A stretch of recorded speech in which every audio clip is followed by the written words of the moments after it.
Memphis and W253DF Memphis. Flynn Broadcasting Stations. Oh, yeah. It's time for Sports Time on Sports 56 and 98.5 FM. The first hour of Sports Time is brought to you by Lexus of Memphis. Here are your hosts, Brett Stat Scoresworthy and Brian Davis. Welcome into Sports Time. Bryant and Zach with you on this Friday afternoon. Connor with us producing. No Brett today, but he'll be back on Monday as it's a big Friday. Week 0 Eve tonight as we've got college football tomorrow, starting in the morning. I almost said tomorrow afternoon, but it starts in the morning, 11 a.m., Florida State and Georgia Tech in Dublin. I know a lot of people excited for that one tomorrow. And we got a couple other games throughout the day, so it should be a good week 0. A little appetizer to start the college football season tonight. A lot of high school football action. Know a lot of good games tonight. I was at Christian Brothers in White Station last night, so I've already seen some high school football. So definitely a good time. Football is here, and we're going to talk a ton of it over these next 3 hours. But Zach, he's with us today. How you doing this afternoon? I'm good, man. Watch some golf. Yeah, I'm just curious to see what is going on because all of a sudden Adam Scott decided he wants to have a great round today. Having a really good day. And I saw the guy who won last week here in Memphis, Hideki Matsuyama, withdrew before the second round this morning with, lower back pain? Is that what it was? So, I know a lot of people were thinking maybe, could win again this week, playing well without his caddy and his coach last week here in Memphis. Maybe he could carry that and have a really good weekend, in Colorado this week. But he's out, and kind of weird because the round 1 was suspended last night because of some weather. They couldn't finish the round, so they had to finish it early this morning. So it was a little later for tee times in the second round. So I'm sure he got out there early this morning, got to the driving range, got to the putting green, got some swings in, said, you know what? I'm not feeling it. And you got to think, with next week being the final weekend, I think he's pretty set in that top 30. He's saying, I'll take the rest of this weekend off, try to rehab, try to get this back right so that, next weekend I'm good to go at East Lake and kind of can really try to compete and go for it again next week. Yeah, and it's just unfortunate, man. Like you come back and you win how you win here in Memphis. Yeah. And you thinking after a really good first round, you like, okay, like looks like Hideki Matsuyama's right back where he left. Yeah. And it's like, no, we're taking this weekend off and get ready for East Lake. So that's unfortunate. Yeah, so, but, good golf this weekend. I really like that course they're playing in Colorado. It looks tough. It's playing tough. I mean, I know what's Adam Scott at right now. He's had a good day, but, yesterday, it was either you played well or you were over par. Yes. So it definitely seems like a difficult course, but it's a beautiful course. It looks really good on video. Like, what? I know I saw a handful of the golfers. They were... They show their scorecard, and so it's like the front 9, everything's looking clean. You got a lot of pars, got a handful of birdies. Everything's cool, but like the moment you turn the page to the back 9, you just see bogeys, double bogeys, and it's like it's right in the middle of that front 9. So you're talking about 13, 14, and 15, and I even throw 16 in there because that rough, the rough is really making it really difficult right now. And for these golfers, so the fact, like you said, the fact that Adam Scott is 13 under right now, that's crazy.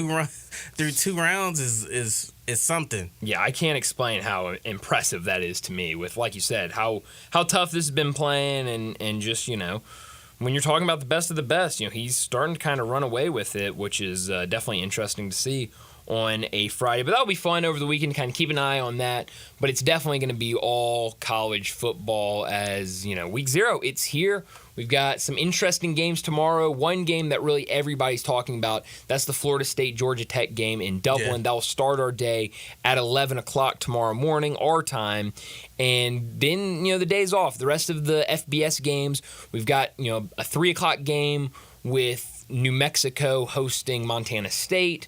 So an FBS versus an FCS school. Montana State actually is a 10.5-point favorite in that game, which is, a little interesting. But, they're projected to be a top 5 team in terms of preseason in FCS. So, it looks like they've got a pretty good team. That night, tomorrow night, you've got SMU and Nevada. Right now, SMU is like a 26-point favorite in that one tomorrow night as they look to make a statement in their first game in the ACC. And then the late night game, Hawaii and Delta State. We've already talked a little bit about the travel issues for Delta State and what Hawaii has done in their season openers, but that'll be a fun one, super late tomorrow night, about 11 o'clock. Our time, that's when that game will kick off. There's 2 other FCS teams. If anybody wants to scout North Alabama for the Tigers next week, they play tomorrow night, I think about 6 o'clock against SEMO in an FCS showcase game. So, definitely a lot of good football, and I'm excited. And if you get a little bored with the college football tomorrow, maybe some of these games become blowouts or runaways. We've also got preseason all day tomorrow in the NFL as we look to wrap up the preseason third and final week. So it'll be a lot of good NFL games that if you're into preseason football, you can keep an eye on that tomorrow. So definitely a lot of football. Yeah, I mean, if you got enough of the college action, you go to the NFL. That's right. That's exactly right. So, it's definitely going to be a good day. What do you think about, and I think we'll come back and talk because I want to hear what Alan has to say about these games, really that first game. I want to hear what Bruce has to say about it. Max Chadwick will join us as well at 4:30. I want to hear what he has to say. But what do you think right now about that Georgia Tech and Florida State game? Because it feels like not a lot of people, it feels like everybody right now is saying Georgia Tech's going to cover that game. Because what's the number for that game? Well, it's moved down. It was like 13.5 or 14 earlier this week. It's now moved down. I think it got all the way down to 10. Now it might be back up to 11 or 11.5. But it looks like a lot of money coming in on Georgia Tech. But then at the same time, the smart money is to take the team that's not trending, right? I mean, that would. I think that's that is certainly a strategy of this team is ranked. There's a lot of hype around this team. We've seen that they're a good team, and now everybody's going Georgia Tech's way. Maybe you should go Florida State. But there's a lot of question marks with this Florida State team. I mean, they lost a lot. You've got a new quarterback. While he is a veteran quarterback in the world of college football, he's still new to the system. He's had an offseason, a spring to get acclimated.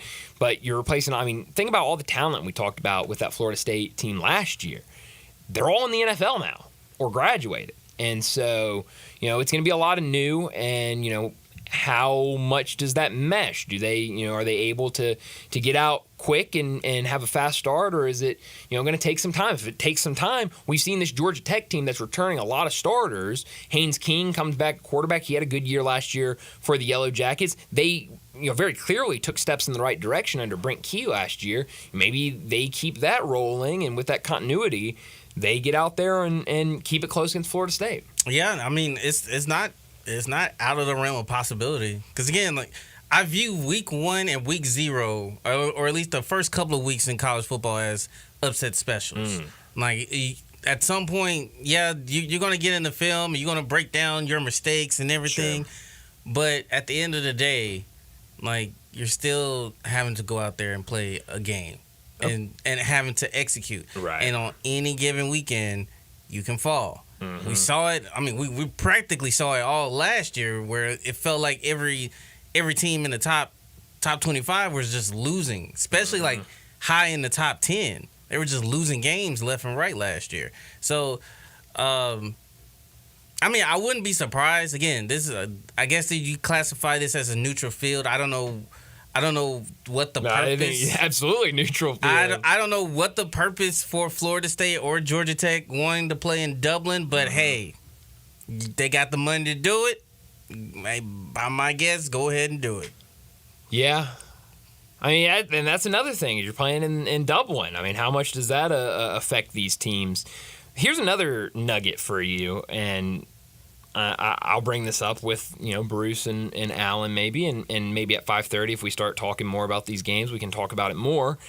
Georgia Tech is 7-1 against the spread in their last 8 versus Florida State. They're also 7-1-1 with a push in their last 9 games against Florida State. So that's why the money is dropped, because they've been great against them against the spread. Georgia Tech is getting better, and Florida State is replacing a lot. So, I mean, but that just seems so easy, Yeah. All of that, makes it feel pretty easy to take Georgia Tech, and that's usually where you get tripped up. And then Florida State runs rampant and goes and wins by 24 to 30 points on them. Because that's kind of what everybody was saying last year with the Dublin game. It was Notre Dame and Navy. Yeah. And it was a big number. It was like 35 or something like that. It was a massive number. And everyone was like, oh, Notre Dame, it's, a lot of new. And, it's going to take them some time to really get comfortable. And, if they get up, they'll just run the clock out. And then it ended up being like 50-0 or something like that. Like it was a blowout. Yeah. So. It's going to be interesting, though. No, it not only is it going to be interesting, it's going to be extremely fun to watch. I cannot wait for some football to get back, and we'll definitely get it tomorrow. So a lot of gambling today, a lot of bets we'll get from both Allen and Bruce. I believe Bruce, we've talked to him last couple of weeks. He'd been putting together some win totals, so we can get to that as well, some win totals for the college football season with Bruce. But Zach, we talked yesterday in this first segment. Did we? No, I'm just playing. I'm messing with you. We did. No, we talked in this first segment yesterday about the college basketball head coaches that had been robbed. Penny Hardaway being one of them, Rick Pitino being the other. Right. Yesterday, I was not as up to date on exactly what was stolen from Rick Pitino's office, which still a ton of questions of how these guys got into. I think they have video, like they have surveillance video of these guys walking out of the office. I think it was 2 guys maybe that I heard leaving the office, and supposedly they stole a ceremonial bullhorn and a ceremonial sword from Rick Pitino's office. From what culture? Like, it's a great question. We just having ceremonial items just parked in our offices and stuff. Great question. I almost have more questions about the bullhorn than I do about the sword. Like if you blow into this horn, what's coming out? Yeah, it's a great point. Who's coming? Who's giving you that is my question. Who are you trying to summon, sir? I think both of them are very strange. I love how this entire interaction is switched from, man, I can't believe somebody stole from Rick Pitino's office, to now it's like what in the world he got in his office? Yeah, he got a whole ritual going on, and that actually might work into the favor of the guys that stole it. Because instead of all of us, because yesterday the questions were, how did they get to his office? Is this an inside job? How did they get access to the St. John's basketball facility? All of these questions about how did they steal these things. And now you're absolutely right, Zach.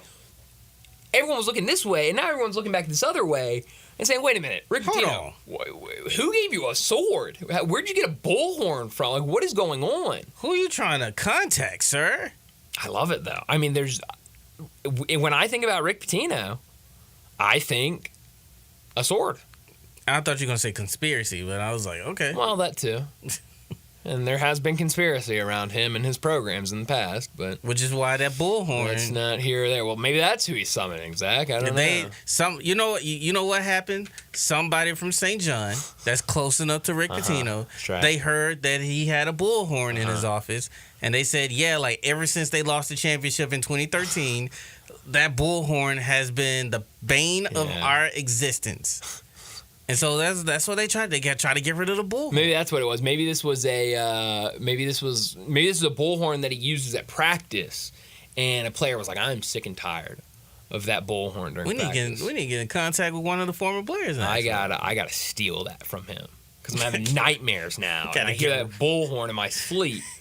Who knows? I mean, it's a crazy story. Both of those stories are crazy, but I am glad with Penny Hardaway, and we talked about this yesterday, that we do have some sort of resolution because the man was arrested that stole those shoes. So at least we have that. We're still waiting with Rick Pitino and trying to track down the guys that were able to get into his office and steal those commemorative things that he had in his office. Yeah. But definitely two strange stories. But let me set up today's show before we get to top and not top story of the day. 3:30, Alan Bell from AB3 and Driving the Line. He'll join us to talk some wagering as Week 0 is here. We'll get his thoughts on Florida State and Georgia Tech. We'll also get his thoughts maybe on Nevada and SMU if he has any lean there. But then also, if he's got anything preseason NFL for tomorrow or tonight. I think we got 3 games tonight in the NFL, and then also Major League Baseball. I'm sure he'll have some bets he likes for tonight, things to keep an eye on into the weekend for Major League Baseball. So we'll do that at 3:30. 3:45, we'll talk the NFL. A lot of stories as final week of preseason play. We'll have a week off next week, and then the NFL regular season will be here, which is really exciting. We'll talk the NFL at 3:45. Bruce Marshall from Vegas Insider, CBS Sports, and BAMSports.net. He'll join us at 4 o'clock. We'll talk more handicapping with him as we'll get some of the Week 0 games. We'll also try to get some win totals from him, and I believe he has a college football playoff, or at least a little bit of college football playoff that we'll talk about at 4 o'clock. 4:30, Max Chadwick, the college football analyst for Pro Football Focus, will join us to talk some college football. We talked yesterday. He does not have Memphis winning the American this year, so I'll have to get his thoughts on that, this Memphis team, but then also just all around college football, what he thinks about this season, his 12-team college football playoff. We'll do that at 4:30. 4:45, we get to big number of the day. 5 o'clock, Ty Richardson from ESPN Arkansas will join us to talk about the Razorbacks and the SEC. It's a make-or-break year for Sam Pittman and the Hogs this season, so we'll get his thoughts on what this year could look like in Arkansas. We'll do that at 5 o'clock. 5:30, we'll get to what's trending, and at 5:45, we'll wrap up today's show like we always do with Crunch Time. Let me remind you, you can be a part of the show if you call or text our Sissy's Log Cabin listener line, 901-360-8255. That's 901-360-8255. Any thoughts on what we're talking about? If you want to ask about a game for college football, Major League Baseball, to either Alan Bell or Bruce Marshall, send those in, and we'll ask them to those guys when we get to our picks a little bit later in the show. But let me remind you, we're in our Family Leisure Studios where family and fun come together. Get over there for the world's biggest spa sale going on now at Family Leisure. Save thousands on in-stock hot tubs ready for delivery. Spas starting at $28.99. Cold plunges starting at $39.99. Swim spas starting at $17,499. Special financing, it's available, and huge discounts on all in-stock above-ground pools too.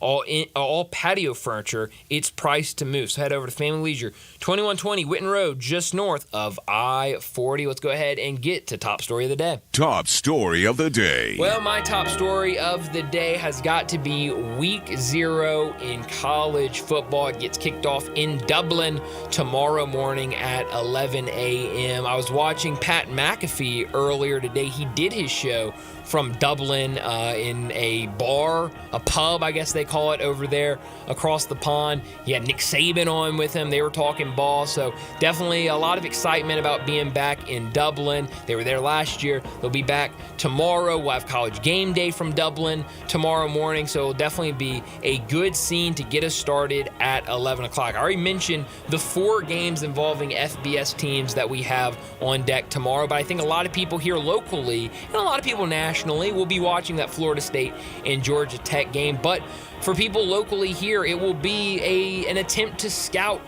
Florida State. What will the Tigers see in a couple of weeks when they go down and take on Mike Norvell and the Seminoles? It's going to be kind of a new look team for Florida State, but we see them in the top 25. We hear a lot of praise for this team. A lot of people saying that they can win the ACC and make it to the college football playoffs. And I was watching something earlier today, and this person was kind of questioning Florida State this year because of what they have to replace and kind of a lot of the newcomers, and was talking about why are they ranked so high? Why are they in the top 25? And I think a lot of that has to do with Mike Norvell being that head coach, what he has done at Florida State, and kind of that faith you have in him that he'll be able to get this team with what they do have returning and what they've brought in via the transfer portal, that he'll be able to have another great team. And so it'll be interesting tomorrow morning to see what they can do against Georgia Tech. Is it going to be, immediate click for those new guys, or is it going to take some time? I think if it takes some time, then we're going to see a close game tomorrow between them and Georgia Tech. But if it's clicking, then, it might be interesting to see how tomorrow plays out. But either way, it's going to be a really fun game, and, that will get us started. I know the other games maybe are not as nice on the eyes viewing wise with a lot of FCS versus FBS, but a little bit of an appetizer for week 0, and I think that will be fun. Yeah, football's always fun. Always fun, no matter what it is. My top story of the day, and we just briefly went over it. It's Hideki Matsuyama, man. Oh, man. Withdrawn at the BMW Championship after the first round. Looks like he was going to be in contention again this weekend. But because of lower back injury, I'm not sure if it's tightness or anything like that, a lower back injury has sidelined him for this second round of the FedEx Cup. Now, looking at the leaderboard, Adam Scott is at 13 under. He's through for the day. That is 9 under for the. He had a great round. 9 under for the day. Still a handful of golfers out on a golf course right now. Keegan Bradley, who was day one leader, he's still out on the golf course. He's 8 under, 2 under for the day. Xander Schauffele, 5 under, 2 under for the day. Wyndham Clark finished for the day. Patrick Cantley still out on the golf course. 5 under, 4 under for today's round. And then the gold medalist himself, Scottie Scheffler, he is down to even on the scorecard, 1 over for the day. So uphill climb for Scottie Scheffler, but it's looking like he's gonna have a two. From what everybody's been saying all day, it looks like he's gonna have a 2-shot lead heading into East Lake. Yeah, definitely been 2 fun days out there in Colorado.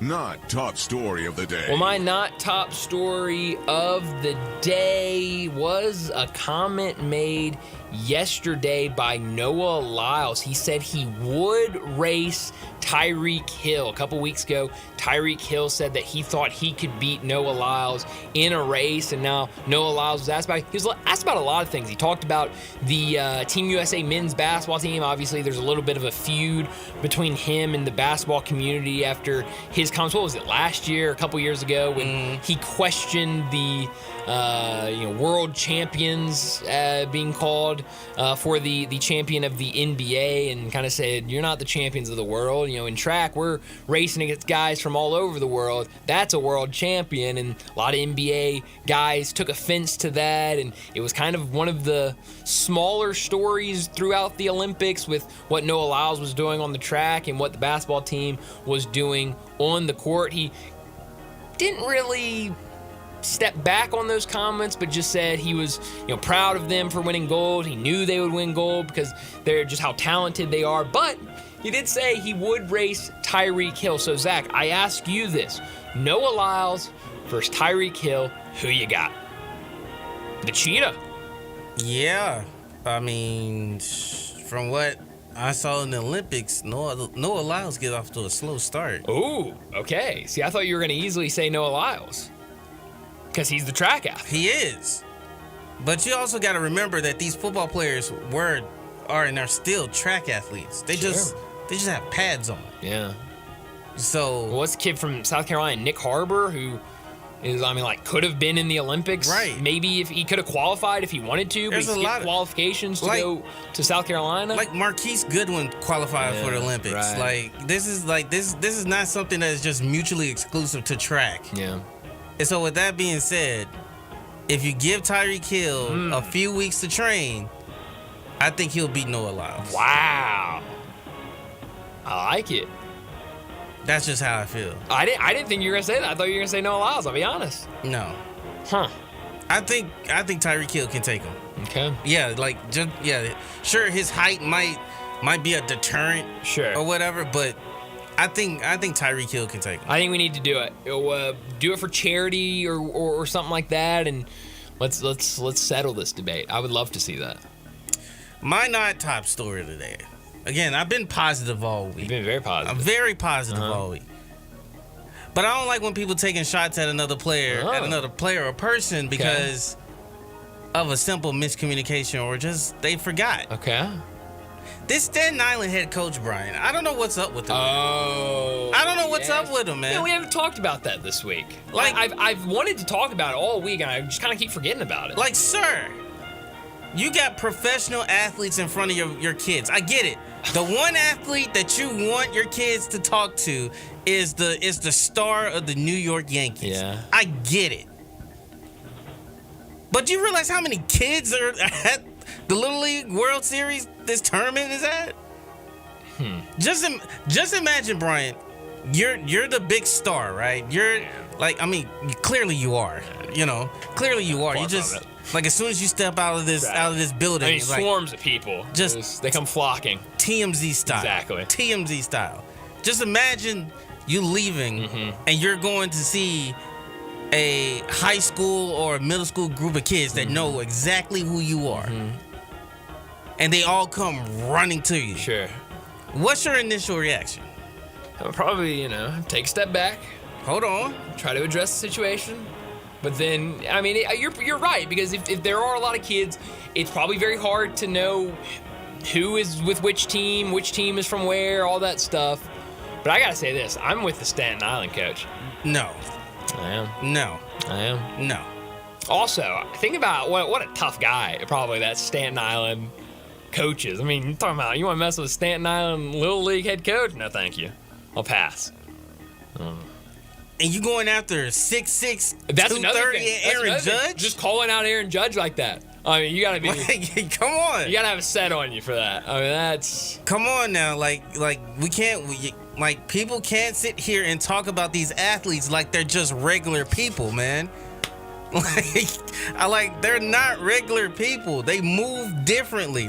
You gotta understand it. I get it. It was a meet and greet. It was. It was a meet and greet. It was. But you can't just sit here the day after talking about, they're the ones that pay your salary. Sir, no. You can say that. No, they don't. These little kids do not pay my salary. I want to know, because it was the Yankees and the Tigers, right? That was the game that was going on. So I want to know this New York team. I want to know exactly who they got to interact with from the Yankees. Are they getting the platoon outfielder, or are they getting Juan Soto? Is Juan Soto coming up and being like, hey guys, what's up? Because then I don't have a problem. But if we're getting the guy that just got called up from AAA because they have injuries, then I'm with them. Okay, I'm reading this. Oh, story. you're reading more of it. I'm reading more of you're it. taking a stand before reading the whole more story. of it. How about that? Now, from what this excerpt has said, he said the coach also said that his team was promised a meet and greet with the Yankees players. Yeah. So Did not they get any specific- players? DJ LeMahieu, Tim Hill, Garrett Cole, Nestor Cortez, Jason Dominguez, Aaron Boone, Nick Swish, and we're going after Aaron Judge. Well, you come to see the Yankees and you get Nick Swisher. I understand Nick Swisher I love Nick Swisher. Put some respect on Nick Swisher. Yeah, I love Nick Swisher. Not now. I'm not thinking of us, Zach. I'm thinking of a 12-year-old. 12-year-old don't care who Nick Swisher is. You be surprised. You don't see their lineup cards where they just say random athletes. That's true. That is a good point. Like, that's a really good point. Like I'm sitting here like looking at one and there's like, yeah, like my favorite actor is Tom Cruise. I'm like, I mean, sir, Mission Impossible. Like, how old are you? How could you not like him? It's like you're 9. What do you know about Tom Cruise? That's fair. You watching like Adam Sandler movies or something like that. Maybe not even that. I don't know. I don't know what 9-year-olds watch or 12-year-olds. All I'm saying is, man, don't be coming after these athletes like that, man. Well, I'll do it for top and not top story of the day. Let's go ahead and get to a break. When we come back, we're talking some wagering with Alan Bell.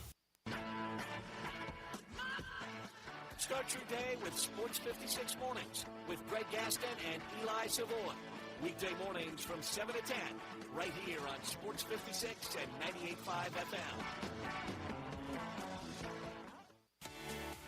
Jason's Deli. When you're dining in or picking up curbside, you can expect wholesome food and no surprises. Just delicious sandwiches, crisp salads, and clean quality meals made with the freshest ingredients and no artificial trans fats, MSG, high fructose corn syrup, or artificial colors and dyes.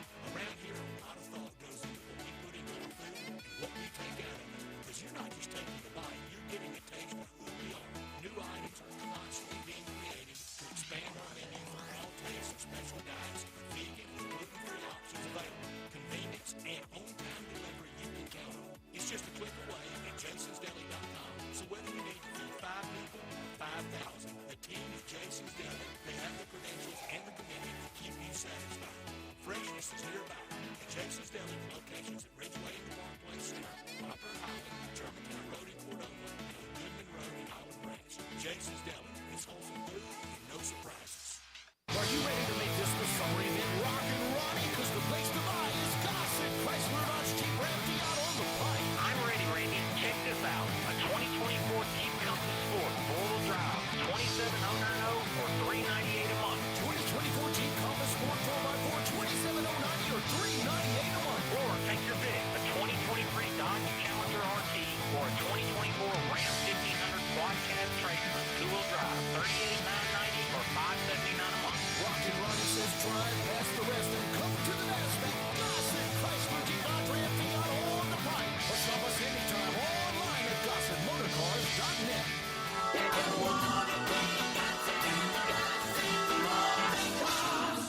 At 7.99, Ram and Challenger 5,000 down, Jeep 4,000 down, Challenger PH 574221, MSRP 52,315, Jeep RT 173869, MSRP 28,090, 0% for 36 months. Grand Cherokee and Wrangler price includes all rebates and incentives and excludes PF 695. All exclude tax, title, and license with approved credit. See dealer for complete details. I think a lot about golf, and when I think golf, I think Miramichi. Did you know Miramichi Golf Course offers membership? It's a great way to play more golf for less out of pocket. Their memberships run for $300 a month plus tax, and that includes unlimited rounds and range balls, no extra card fees, priority tee time booking, and discounts in the pro shop. Oh, by the way, there's no initiation fee. Miramichi green fees, they'll allow you to choose the right rate at the right time on the right day for your needs. If morning tee times are more important, you can book up to 14 days ahead of time to reserve your spot. If rate is more important to you, there are discounted evening rates available that you can choose from. You'll find the lowest rates on Tuesday through Thursday afternoons. Sometimes you just need to escape the hustle and bustle of life. Miramichi Golf Course provides just the right place to solve that need. The name Miramichi means place of happy retreat. When you need a quiet, peaceful round of golf, please make your way to Miramichi. This is the story of the one. As a maintenance engineer, he hears things differently. To the untrained ear, everything on a shop floor might sound fine, but he can hear gears grinding and a belt slipping. So he steps in to fix the problem at hand before it gets out of hand. And he knows Granger's got the right product he needs to get the job done, which is music to his ears. Call CraigGranger.com or just stop by. Granger, for you get it done. East Memphis Ace Hardware is more than just a hardware store. It's really a customer service store with 20 employees along with complete inventory of items. Big to little, finding what you need is easy. Choosing from a complete selection of Big Green Egg as well as Traeger and River Grills. And the Garden Center has everything for your yard. You can get glass cut, repair screens, and your keys with key fob programming. Tools, nuts, bolts, screws. You need it. East Memphis Ace Hardware has. They're just down the street at the corner of Ridge and White Station. Hi, this is Troy Fiveash, owner of Fiveash Roofing. In these uncertain economic times, there are so many things as a contractor and a business owner that I cannot control. The rising cost of materials, not to mention fuel and transportation costs. In the last 2 years, shingle prices have almost doubled, and commercial materials have doubled. And I don't have to tell you what fuel costs these days. But you know what I can control? How much markup I put on a project. I have always prided myself in knowing I never gouge a customer. But in an effort to ensure my crews have work and my customers are being treated fairly, I have lowered my profit margin, hoping to give you a price you can live with and keeping my crews busy. So if you need a roof or gutters, please give us a call. Five Ash Roofing, fair, honest, and ethical. Five Ash Roofing, a proud sponsor of Tiger Athletics and a member of the Tigers home team. 367-0050 or MemphisRoofer.com. 367-0050 or MemphisRoofer.com.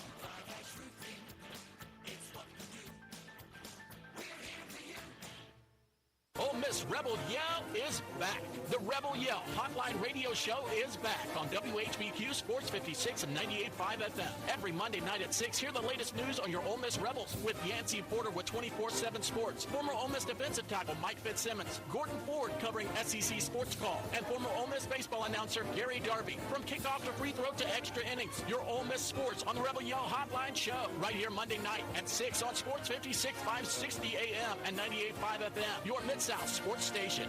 Now back to Sports Time on Sports 56 and 98.5 FM. This hour is brought to you by Lexus of Memphis. Here are your hosts, Brett Stack, Sports Movie, and Brian Davis. Welcome back into Sports Time. Bryant and Zach with you on this Friday afternoon, and joining us now from the AB3 and driving the line, Alan Bell joins us to talk some wagering. Alan, thanks so much for joining us again. I'm so excited because we have college football back this weekend. Very limited slate with it being week 0, but I got to start with your thoughts on this Georgia Tech Florida State game. I know that the line has been moving a ton. I believe right now it's anywhere between about 10.5 or 11 in favor of Florida State. So I just pulled up 10.5 point favorite Florida State is right now. That total is sitting at 55.5. What do you think about the first game of the day, and what do you like in it? So first off, man, appreciate you guys having me back, man. And look, I'll say this. I'm going to keep it simple. Under 55.5. All right. I would take under 55.5 if this game were being played in Atlanta, if this game were being played in Tallahassee.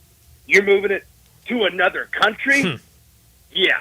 I'm all in on the under on that one, man. You're going to see, remember, go back to Florida State and their quarterback situation and everything that they had going on at the end of last year. If you're going to ask me to bet on them coming in that they're going to score a ton of points, I don't think so. Now, they'll score. Sure. Still Georgia Tech. But Georgia Tech's good enough to muddy games up. Mm-hmm. Like, that's what they do. You know what I mean? That's how they win their games. So, look, man, I'm all in on the under. As for the spread, as for the spread, if I'm going under, that means I generally fall on the side of the underdog there. Mm-hmm. But I just feel so much better with the under than I do with the side. What about you? How do you feel on this? Yeah, no, I like both those plays a lot. One thing that I'm looking at, and I wish, and maybe I can play an alt line or something, depending on what you think about this, but I was thinking more in kind of the exact way you're thinking about, you're playing in a different country. It's the first game of the day or of the season, and especially for Florida State, you have a ton of new on this team. And so I was kind of thinking, I hear so many people talking about Georgia Tech covering this game. I was thinking about maybe a first half Georgia Tech spread. I'm seeing it right now. Georgia Tech plus 6.5 first half spread. Maybe try to get that to 7, and you have the touchdown, the full 7 points. What do you think about maybe playing first half? Man, I like it. Honestly, I do, man. And look, it's been a while since we've all bet football. Mm-hmm. Look at these numbers that you just talked about. All right, remember your key numbers. Yeah. 3, 7, 10, 14, right?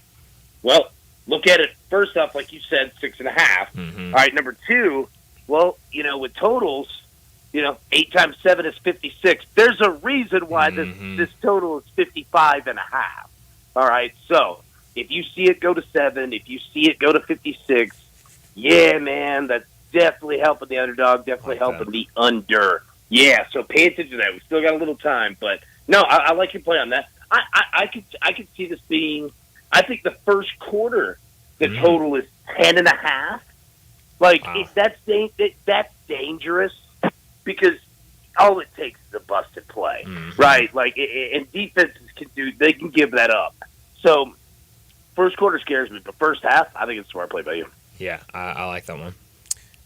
Now that we're officially kind of in the swing of college football, has any of your opinions have changed since media days? Since we finally got the conference realignment of the Pac-12 is no longer at this point no longer existed.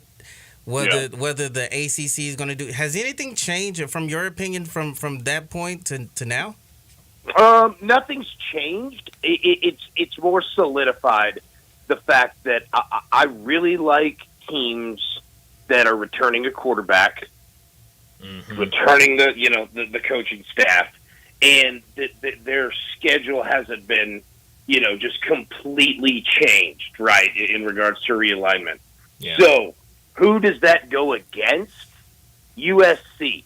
All right, they're replacing a Heisman, trophy quarterback, and they're going to the Big Ten. This ain't gonna be good.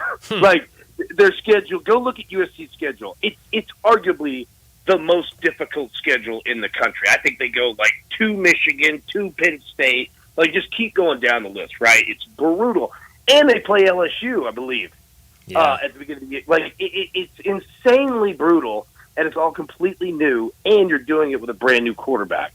I don't like it at all. So there's no big changes, right? Like the teams, that we kind of talked about that we thought were going to be good. I'm still all in. Ole Miss. I think Ole Miss is going to be a great football team this year, right? Like completely in. Like there's nothing that's been changed with that whatsoever. And I do want to say, in regards to that, with Lane Kiffin and the passing of Monty Kiffin, this offseason, man, that's tough. Monty Kiffin is a legendary coach. I know that it was his dad. I hate that for them. But, yeah, man, like no big changes, just solidified kind of what we already thought, if that makes sense. Yeah. Alan, we talked about the first game of the day, and the rest of the day is a little more difficult. You've got two games where it's an FBS versus an FCS, and then the other game with an FBS versus an FBS, SMU and Nevada, a massive spread. Is there anything else you like tomorrow in terms of college football? Well, okay, so let's take a look here at SMU Nevada. Okay? So you're going to tell me that we have a team that's favored by 27 points, SMU, and the total's 55.5.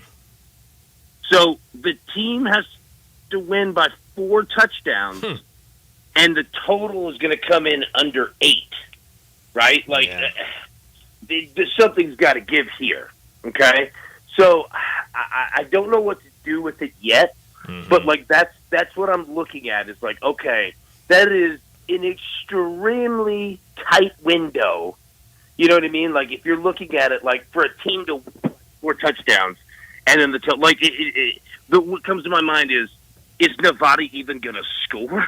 You know what I mean? Yeah. Like how's this going to go down? Right. So I start to look and that's where I might look at SMU from a team total perspective.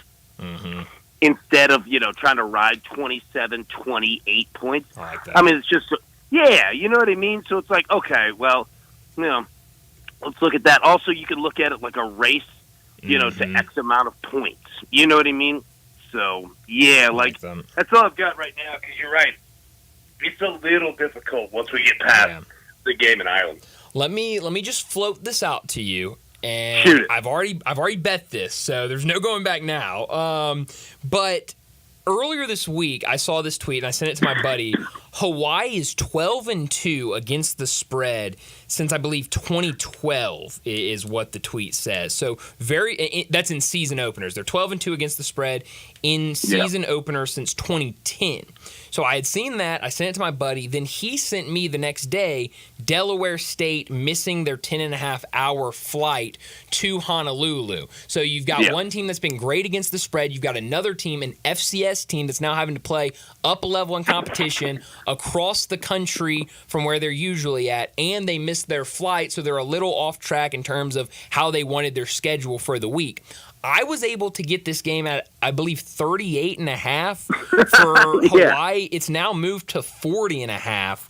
Yeah. Do you think I'm in a good spot here? What do you feel about that one?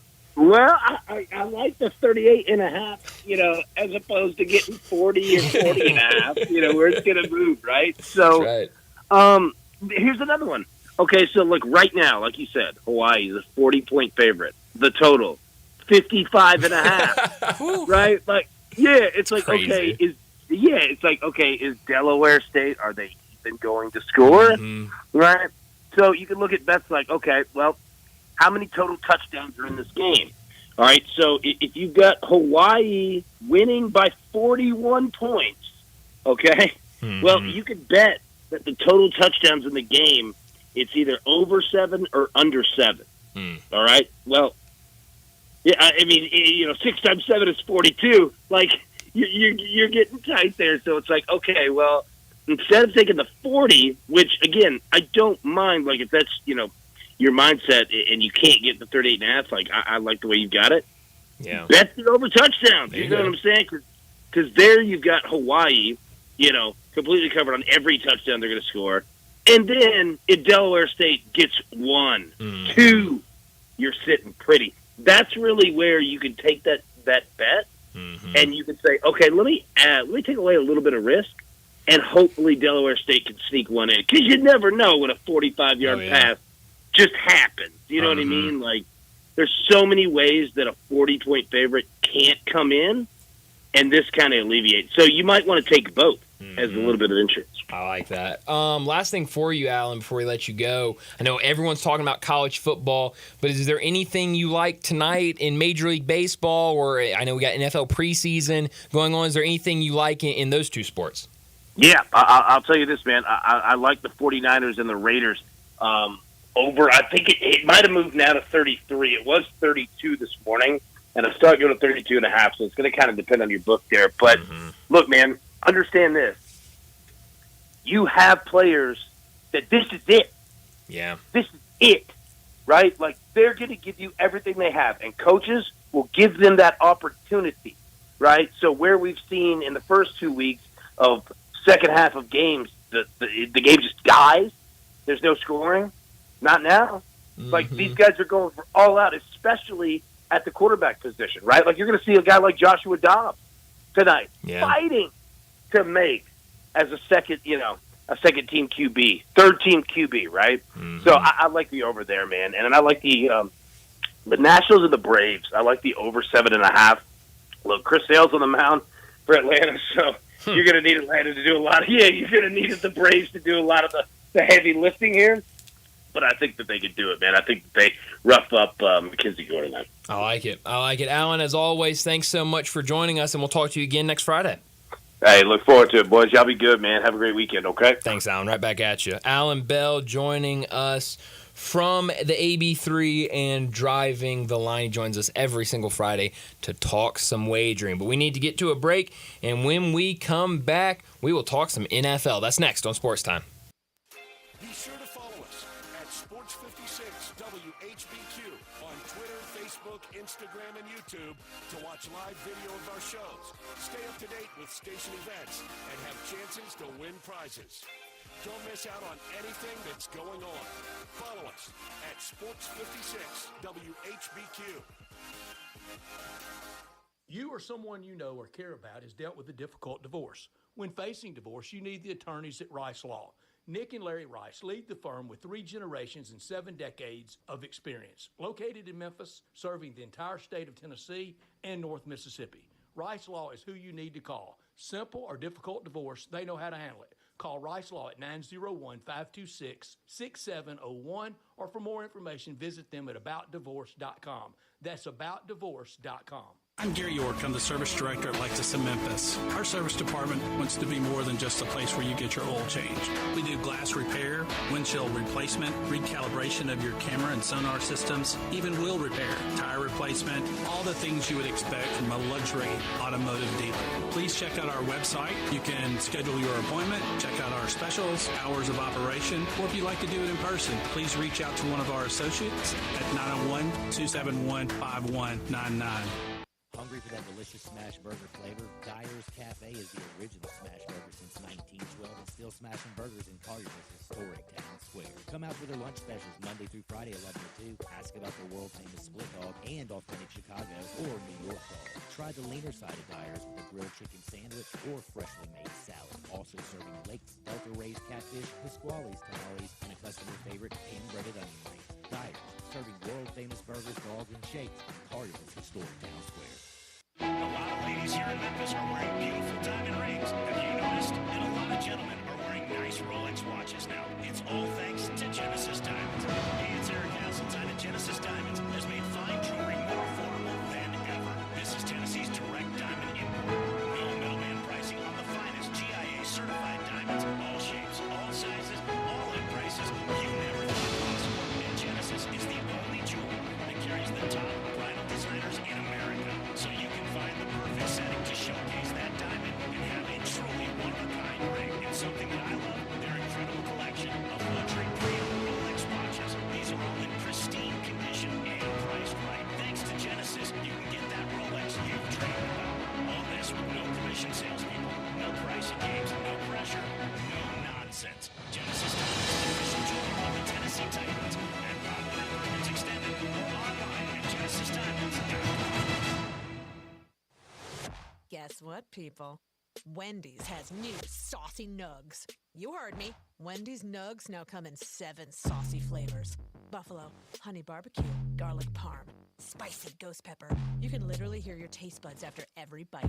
I'm serious. Listen to mine. Okay, that's just me playing with sound effects, but you got the idea. For a whole new way to nug, gotta be Wendy's.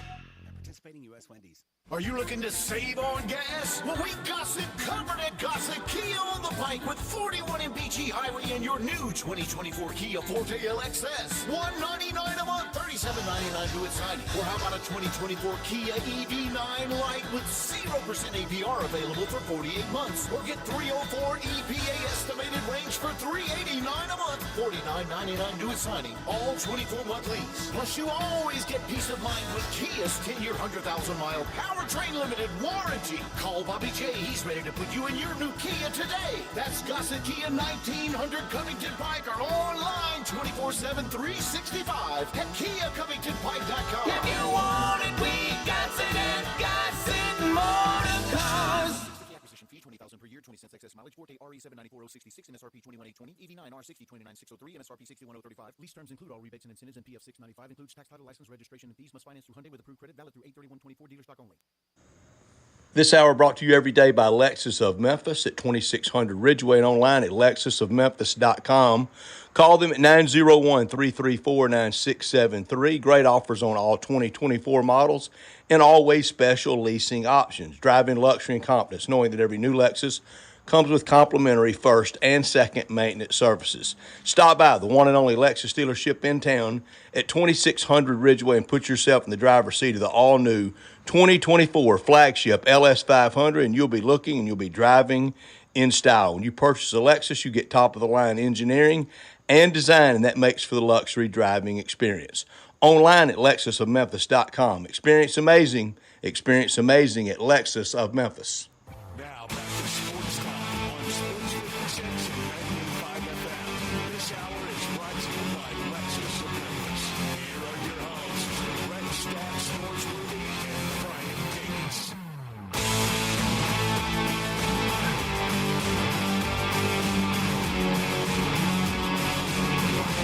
Welcome back into Sports Time. Brian and Zach with you. We only have a couple of minutes here, but I did want to talk about this. I saw the reports about it and the rumors about it last night on social media, but we kind of mentioned it yesterday. We didn't talk much about it, but the Commanders traded Jahan Dotson away yesterday, I believe that trade happened, or maybe the day before. Yeah, yesterday. My days are running together. So now people are speculating that the Washington Commanders could be back in the running for Brandon Ayuk with the 49ers. Huh? Yeah. Wait, what? How about that? Because there's been that relationship with Jaden Daniels with Brandon Ayuk. They played together at Arizona State. Yeah, they played at Arizona. Yeah. And certainly the Commanders would love to have a guy like Brandon Ayuk, and they've got money to pay him, and so they could be a possibility for Brandon Ayuk. Do you think that could happen? It's a possibility. I'm not gonna say never. No, because I think they got some draft capital back in return for Dotson. Yeah, like a third and like a couple of fifths or something like that. That certainly sweetens it. I don't know how much it sweetens it, but it certainly sweetens a deal anyway. And then I saw this. This is from today, actually. A report. This is from Hogshaven SB Nation, which is the Commanders' SB Nation page. Okay. Report: the 49ers wanted a first-round pick for Brandon Ayuk if Terry McLaurin wasn't part of deal. They did not want Jahan Dotson. So who knows what's happening? But it sounds like they're going to trade Terry McLaurin just to get Brandon Ayuk? Well, so that's what the 49ers want. The 49ers have made it very clear. They want a big-time receiver right in return. George Pickens was the player that they wanted from Pittsburgh. I guess now from reports they want Terry McLaurin. But if you're not going to give up Terry McLaurin, they're basically saying you have to have a first-round pick if we're going to make a deal. So are you giving up a first-round pick for now? Ayuk? I wouldn't right now. I just kind of let it play out. Because not only are you giving up a first-round pick, you know that you have to commit. I guess you don't have to commit, but I think it'd be hard to get him if you weren't talking extension. If you weren't talking more money with him, you're not just going to get him for a year or whatever it is. So you'd not only you'd be getting rid of a first-round pick and you'd be committing to a much bigger contract for Brandon Ayuk.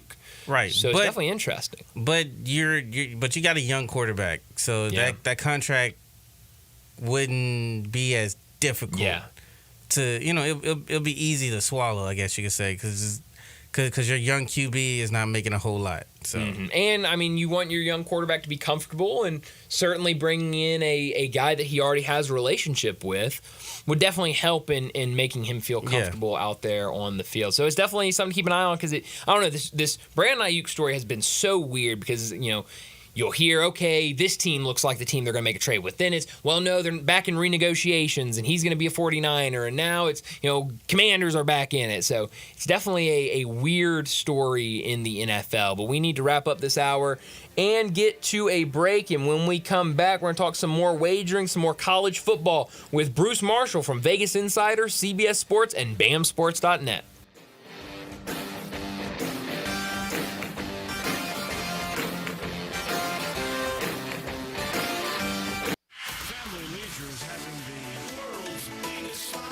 It's happening right now. You can save thousands on in-stock hot tubs that are ready to be delivered. Family Leisure has spas that start at just $28.99. You know those cold plunges? You can get one for yourself starting at $39.99. Or how about swim spas? They start at $17,499. Plus, Family Leisure has set up special financing just for this event. Have you been sitting on the fence about an above-ground pool? Get off that fence and get to Family Leisure to take advantage of huge discounts on all their in-stock above-ground pools. And if you need some patio furniture, it's all priced to move out now.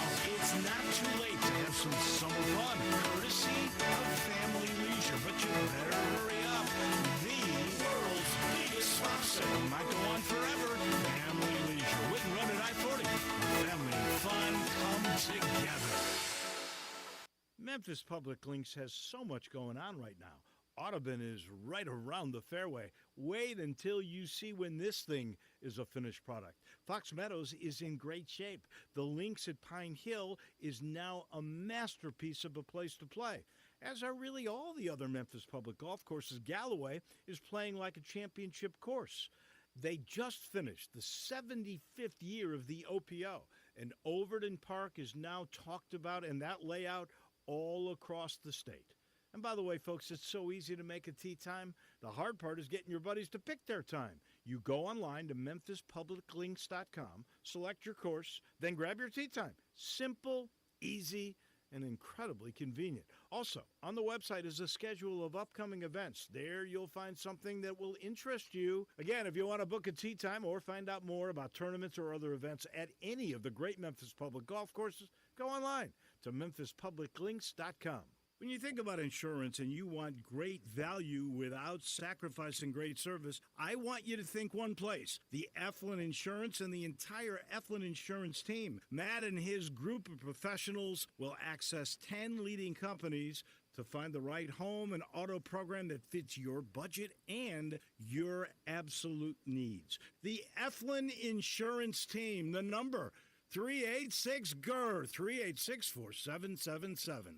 Everyone loves home improvement. South Haven Supply and Warehouse 51 makes it easy. A real hardware store run by 3 generations of a real hardware family where you can get it all. Whether it's repairs, remodeling, or new building, kitchens, bathrooms, tiles, tubs, vanities, sinks, mirrors, lighting, furniture, even door hardware. All the latest designs as well as timeless classics. And if outdoor fun is on your mind, they have the big green egg and accessories. South Haven Supply and Warehouse 51, 8560 Highway 51. Easy home improvement. Chris Price here for Brian Elder Roofing. For nearly 2 decades, we've installed some of the best roof systems across the Mid-South. To the tens of thousands of clients we've served, we're honored. So many of you call our team at Brian Elder Roofing your roofers. Our team is dedicated to serving you and keeping your family safe, dry, and mold-free. The recent hailstorms have caused massive damage, and many of these will go unnoticed for years, even though the golf ball-sized hail we just experienced in the Mid-South compromises even the best-built roof system. Whether we find damage or not, your photos are securely stored for future reference. Call Brian Elder Roofing today for a total evaluation of your entire roof system free. We will not try to sell you a roof if all you need is a repair. Call me at 901-867-0303. That's 901-867-0303. Or visit us online at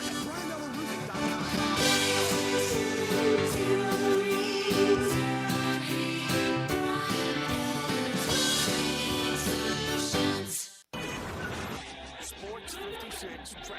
Good afternoon. Several EMS calls in the last 15-20 minutes. It's trying its best to get busy at times in certain spots like 40 eastbound from Hollywood over to White Station.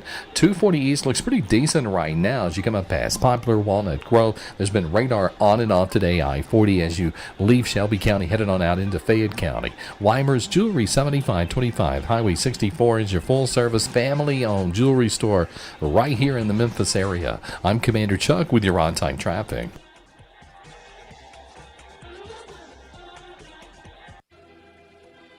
We are Sports 56, WHBQ Memphis, and W253DF Memphis. Flynn Broadcasting Stations. Oh, yeah. Joining the guys every Friday is college football historian and Vegas legend Bruce Marshall from Vegas Insiders, CBS Sports, and his own website, fansports.net. With over 30 years on Memphis radio, with cable captain and sports talk, here's Bruce Marshall with Brian and Brett. Bruce Marshall joins us now from Vegas Insiders, CBS Sports, and BAMSports.net. He joins us every Friday afternoon to talk some college football, talk some wagering. Today he joins me and Zach to talk some college football, and Week 0, it starts tomorrow. Bruce, thanks so much for joining us. Week 0 tomorrow, a very limited slate, but we do have the game to start the day between Florida State and Georgia Tech. But before we get to your thoughts on that game, what do you think kind of prediction-wise we see this year, and have you put together your 12-team college football playoff? Well, I think we begin and end with where the SEC fits in this, yeah. Bryant, and how many schools might actually get in there from the SEC. 4, 5, 6. I'm looking across the country here and trying to figure out how this is going to break down. And I think what's going to end up happening, Bryant, is the controversy at the end is going to be because the win-loss records of some of these SEC teams might not look as good as others elsewhere in the country, but they'll try to factor in strength of schedule and things like that. I mean, we saw a little bit of that with Alabama getting in instead of Florida State last year, although we knew Alabama was a better team. But that's going to be the controversy. Having said that, and the fact Georgia has a very tough schedule this year, I still think Georgia's probably there. I still think Alabama is probably there. I think Oregon is probably there. I'm not sure about the fourth spot. It could be another SEC team. It could be Ole Miss. I am not sold on it being Texas. And I am sure not sold on it being Florida State. We'll talk about them more in a minute. Yeah. But I think we could see, theoretically, it's possible it could be an all-SEC Final Four.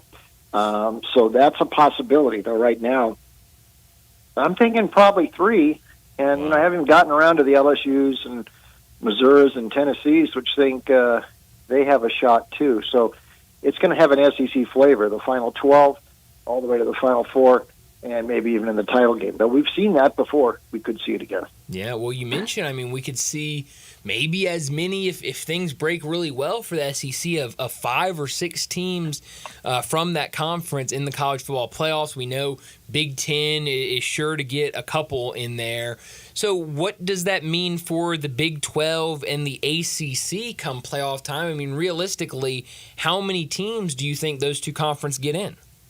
No more than 2, and that might be a lot. The difference, what the Big 12 and the ACC teams will have this year, whereas the SEC teams, I think, can afford to take a couple of losses, some of the contenders. I'm not sure a Big 12 contender can do that. Kansas with 2 losses isn't going to look as good as LSU with 2 losses, say. So, and in the ACC, same thing. Virginia Tech with 2 losses probably isn't going to look as good as Ole Miss with 2 losses. So I think that's the thing. I actually think a more interesting question here, because they still got 1 spot, Bryant, for the group of 5 teams. Yeah. And look at Liberty again. Look at that schedule Liberty's got. If they don't run unbeaten through Conference USA, maybe Western Kentucky gives them a fight, possibly Jacksonville State.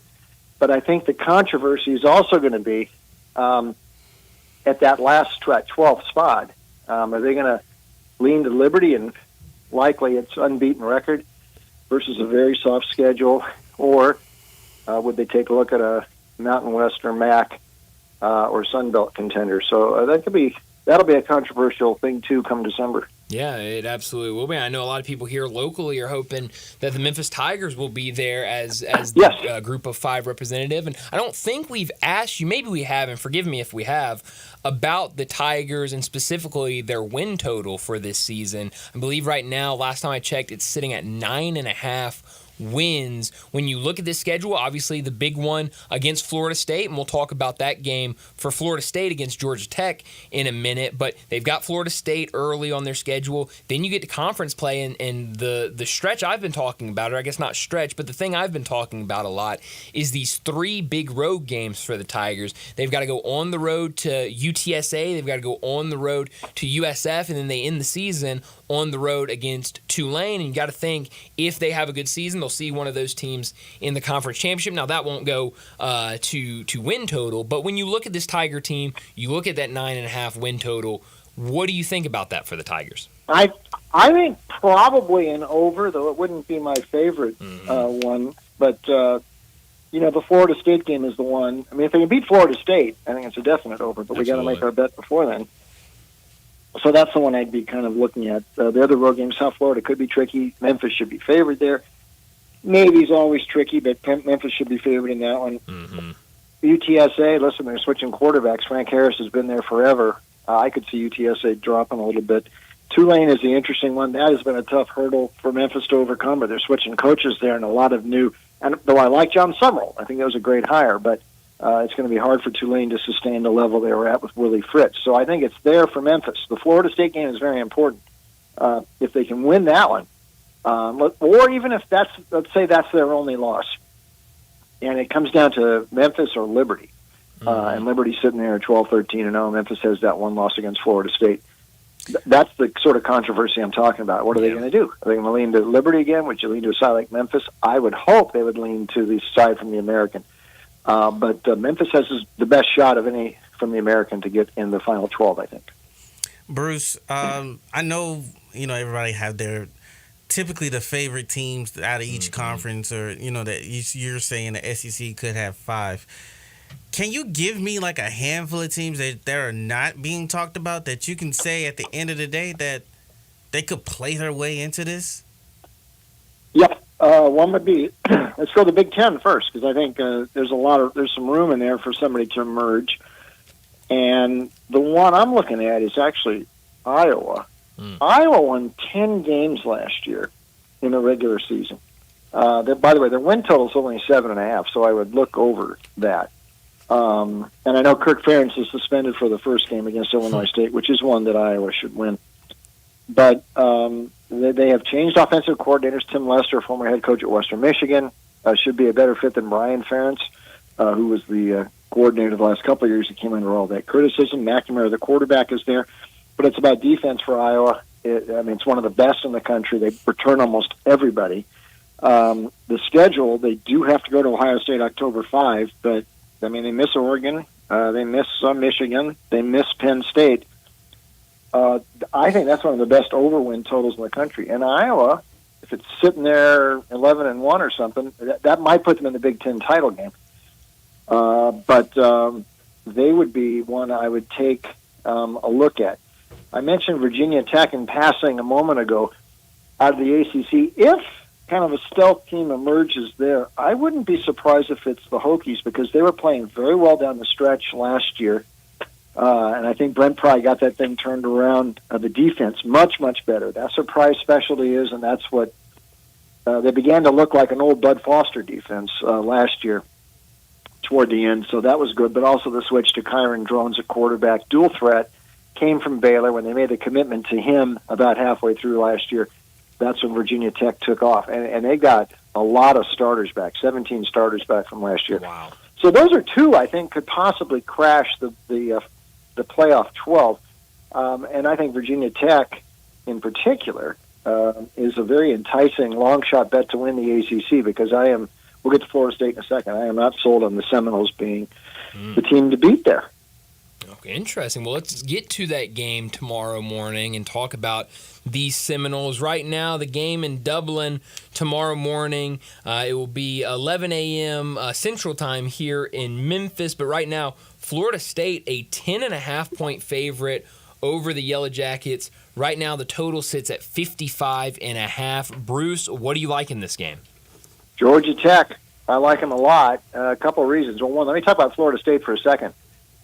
I don't think they were nearly as good as their record suggested last year. And in fact, after the LSU game, which was good in the opener, I'll give them that, on a neutral field, but the schedule broke so incredibly well for them. They could have lost games at Boston College, and they should have lost the game at Clemson later in September.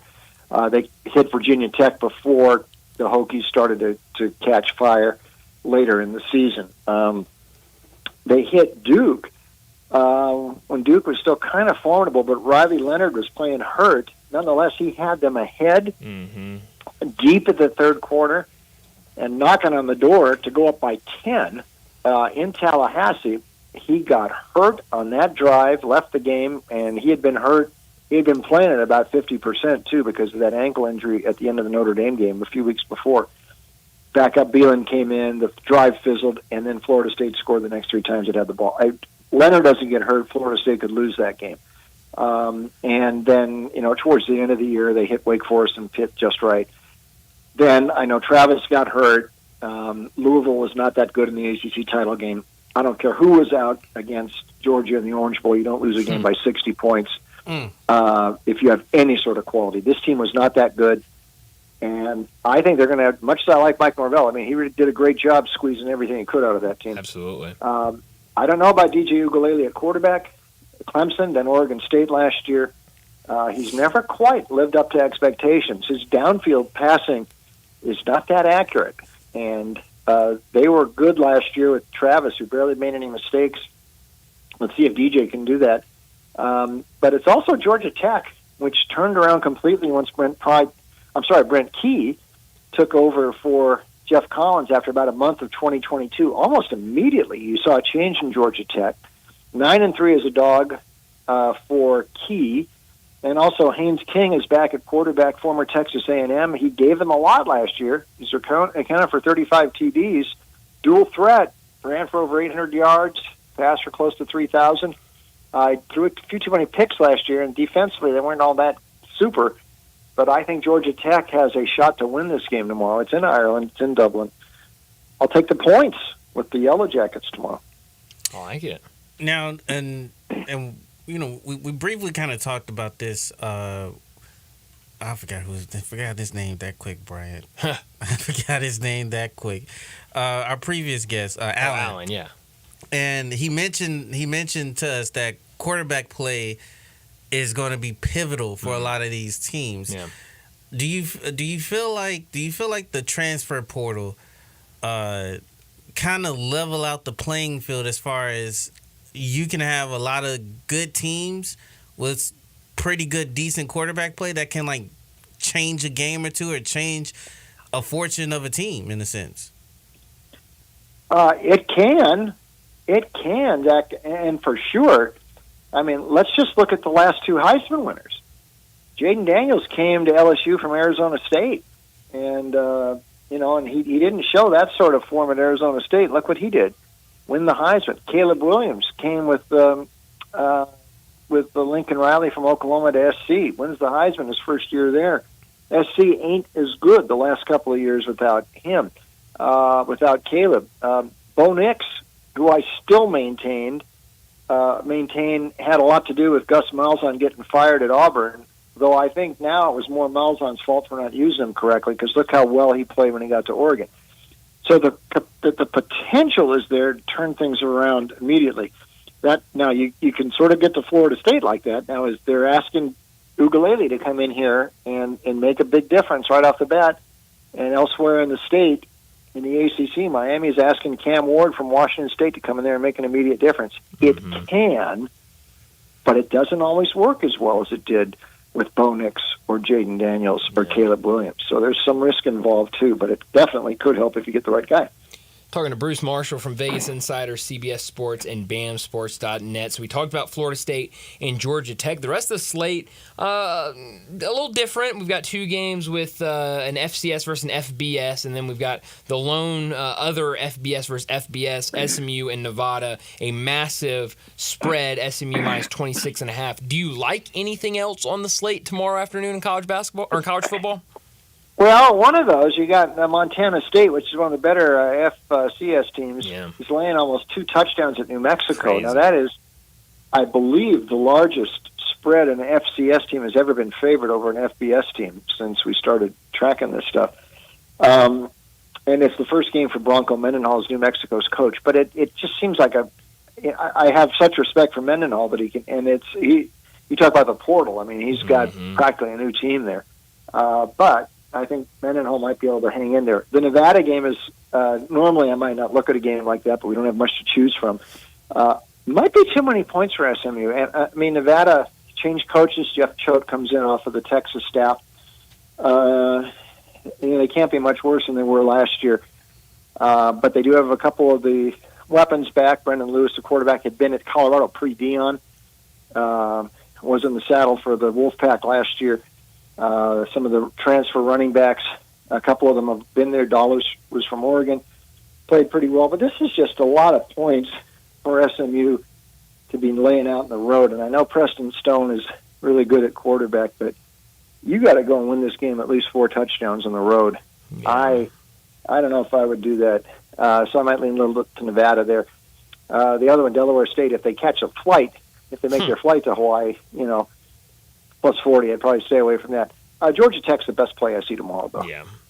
Yeah, I'm definitely with you on that. And it'll be a good way to start the day right there. First game of the day. Before we transition, I want to get some thoughts from you on Major League Baseball. But before we do that, we've talked a lot the last couple of weeks, mentioned a little bit today about win totals. I know you've been working on those. Is there any win total that we haven't talked about over these last couple of weeks that you really, really like? Yeah, there's a few. Now, we mentioned Iowa and Virginia Tech over 7.5. Both of those. Syracuse maybe under 7.5. The schedule breaks okay for Syracuse, but they got a new coach, Fran Brown from Georgia. They only hit over 8 wins. They only reached 8 wins once in Dino Babers' 8 years there. They do have the quarterback from Ohio State, McCord, is transferred there, but he doesn't have Ohio State's supporting cast, and Fran Brown's never been a head coach. I think that's a little too aggressive for Syracuse. West Virginia, 6.5 in the Big 12, maybe an over. I was very impressed with what Neil Brown did there last year. Their balance, the defense was good. I mean, it's sort of a throwback team, and they can do some damage in this era of video football everywhere. So West Virginia is kind of interesting. In the SEC, we talked about this a couple weeks ago. Kentucky, I think now that Kentucky's number has moved up a bit. They had Kentucky at 6.5. If you can find that, because 7, Kentucky. I mean, death taxes in Kentucky at 7 and 5 seems it's pretty reliable. But you got to find a 6.5 out there. That might be an over if you can find that. South Carolina 5.5. I might go under there. I think Shane Beamer's run. Now these minor bowls, they're expecting a little bit more. They didn't even do that well last year. Now he's got transfers galore, so he's trying to save things with the portal. Not that easy. I think South Carolina's going to have kind of a bumpy ride. Looking over to Major League Baseball, earlier, I guess yesterday it was, Seattle made the decision to cut ties with Scott Servais, their manager. If you had told me at the beginning of the season that Scott Servais would be the second manager fired this season and be fired during the season, I would not have believed you. But you look at this team, we talk about them a lot with you in terms of their games. Their offense is abysmal. Their pitching staff, though, is one of the best, if not the best, in Major League Baseball. What have you made of this Seattle team this season?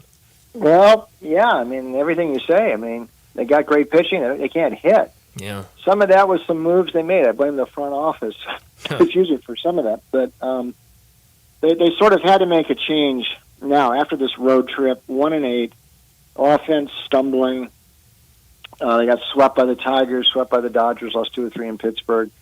Fell back to 500. This team was 10 games up 2 months ago in the AL West, and now Houston's blown by them. And this is sort of the last chance. I mean, this is sort of something they had to. They had already changed hitting coaches earlier in the year. Now they've done that again. But I think this is just a function, I think, of the poorly created roster that just missed the boat on how you're supposed to score runs these days. J-Rod's injury didn't help, though he wasn't playing that well either this year. So it's just a combination of things on offense. So, but we'll see. Sometimes you see this cause a bounce for a team. They get the Giants coming in this weekend, Castillo tonight. I might give Seattle a look. They're kind of a heavy price. Do you want to go run line? Possibly. But you can stick your neck out a little bit here with Seattle because we have seen teams make recoveries when they make these midseason changes. So I'd keep an eye on that as well. Is there anything else you like in Major League Baseball tonight? Yeah, a few of these here. The A's have been going under like every game. They're getting some great pitching. Sears tonight, they're hosting the Brewers up in Oakland. They just finished a series with the Rays, 4-game series. There were 14 runs scored in 4 games. And J.P. Sears has been pitching extremely well lately. Savali's pitched pretty good his last couple from Milwaukee. So I might look under in that one. Maybe Houston. They're a slight favorite in Baltimore. The Orioles have got some real problems here. I mean, this has gone on too long for them. They're 25-30 since mid-June. That ain't too good. And they're just on fumes right now. And Povich, the rookie, they've lost his last 4 starts, so I might give Hunter Brown a look for Houston and Baltimore tonight. I like it. Bruce, before we let you go, remind us where we can find more of you. Yeah, that old Vegas Insider picks are up there. You also got a couple of news sites for me. Winners and Winers, WHINERS.com, and picksandparlays.com. My picks are up there. And also you can read my stuff at CBS Sportsline. That's sportsline.com. Bruce, thanks so much for joining us. Enjoy this weekend, and we'll do it again next Friday. Have a good weekend, boys. Thanks, Bruce.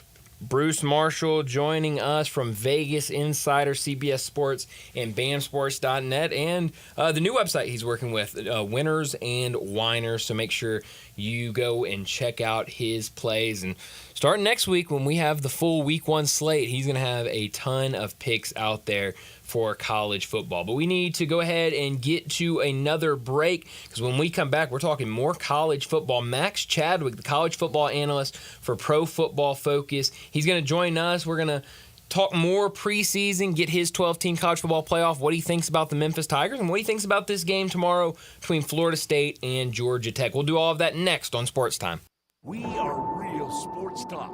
Sports 56 WHBQ.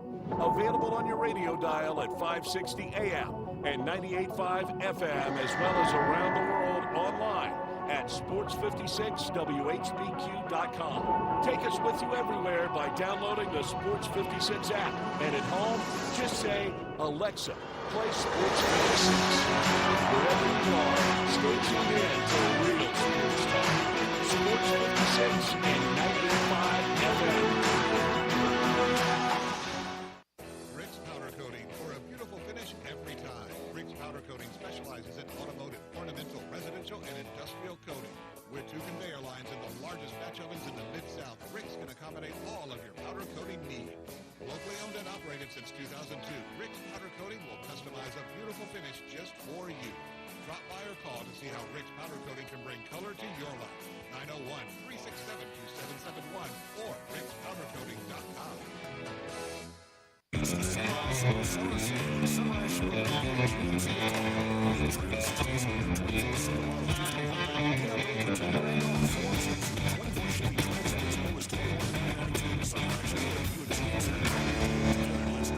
Price does not include licensing costs, registration fees, taxes, and dealer dock fee of $899.50, which are to be paid by the consumer. Silverado RG 377,592, MSRP 61,065, dealer discount 42.74, factory rebate 47.50, trade assistance 1,000. Must trade in 2010 or newer vehicle. Track stock number RC 246,913, MSRP 23,395, dealer discount 14.03, expires 9/3/24. You or someone you know or care about has dealt with a difficult divorce. When facing divorce, you need the attorneys at Rice Law. Nick and Larry Rice lead the firm with 3 generations and 7 decades of experience. Located in Memphis, serving the entire state of Tennessee and North Mississippi. Rice Law is who you need to call. Simple or difficult divorce, they know how to handle it. Call Rice Law at 901-526-6701, or for more information, visit them at aboutdivorce.com. That's aboutdivorce.com. Hi, this is Troy Fiveash, owner of Fiveash Roofing. In these uncertain economic times, there are so many things as a contractor and a business owner that I cannot control. The rising cost of materials, not to mention fuel and transportation costs. In the last 2 years, shingle prices have almost doubled, and commercial materials have doubled. And I don't have to tell you what fuel costs these days. But you know what I can control? How much markup I put on a project. I have always prided myself in knowing I never gouge a customer. But in an effort to ensure my crews have work and my customers are being treated fairly, I have lowered my profit margin, hoping to give you a price you can live with and keeping my crews busy. So if you need a roof or gutters, please give us a call. Fiveash Roofing, fair, honest, and ethical. Fiveash Roofing, a proud sponsor of Tiger Athletics and a member of the Tigers home team. 367-0050 or memphisroofer.com. 367-0050 or memphisroofer.com.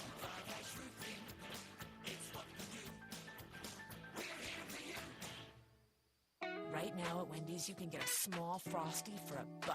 And literally everyone is going. The car behind you, going to get a $1 Frosty. The car ahead of you, already had one, going for a second. The person who cut you off earlier, you guessed it, $1 Frosty. Maybe it's all a sign for you to go get one.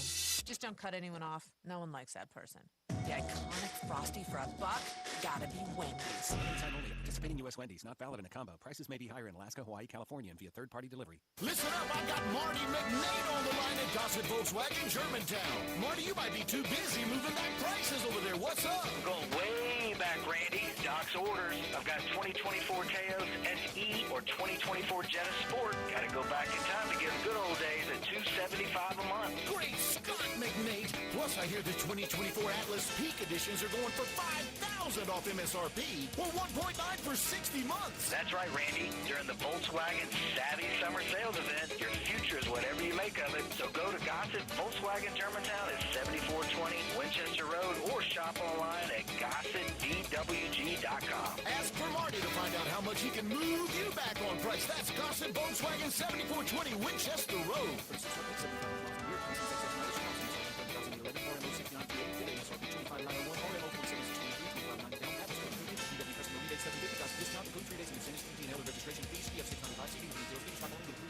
So you need to sell your house? I have the solution. Call 901-406-1101. That's 901-406-1101.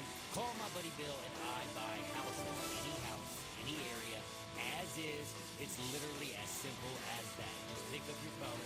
Call 901-406-1101. That's 901-406-1101. Call my buddy Bill and I buy houses. Guaranteed to close in 5 days. If you need to sell your house fast, call Bill at 901-406-1101. That's Bill and I buy houses. Sports 56 traffic. Good afternoon, T-Dots. Assisting with a couple of minor accidents. It's busy already over here. Certain sections of Sam Cooper, especially going outbound to Lahoma around Holmes, has increased with more volume around the airport. We've watched that traffic pick up quite a bit also, with a lot of flights out of town. Traffic still moving south of Memphis, at least for now it is, on 55 southbound as you head on down through South Haven into DeSoto County. Weimer's Jewelry, located at 7525 Highway 64, is your full-service, family-owned jewelry store right here in Memphis. Go see them this weekend. I'm Commander Chuck with your on-time traffic.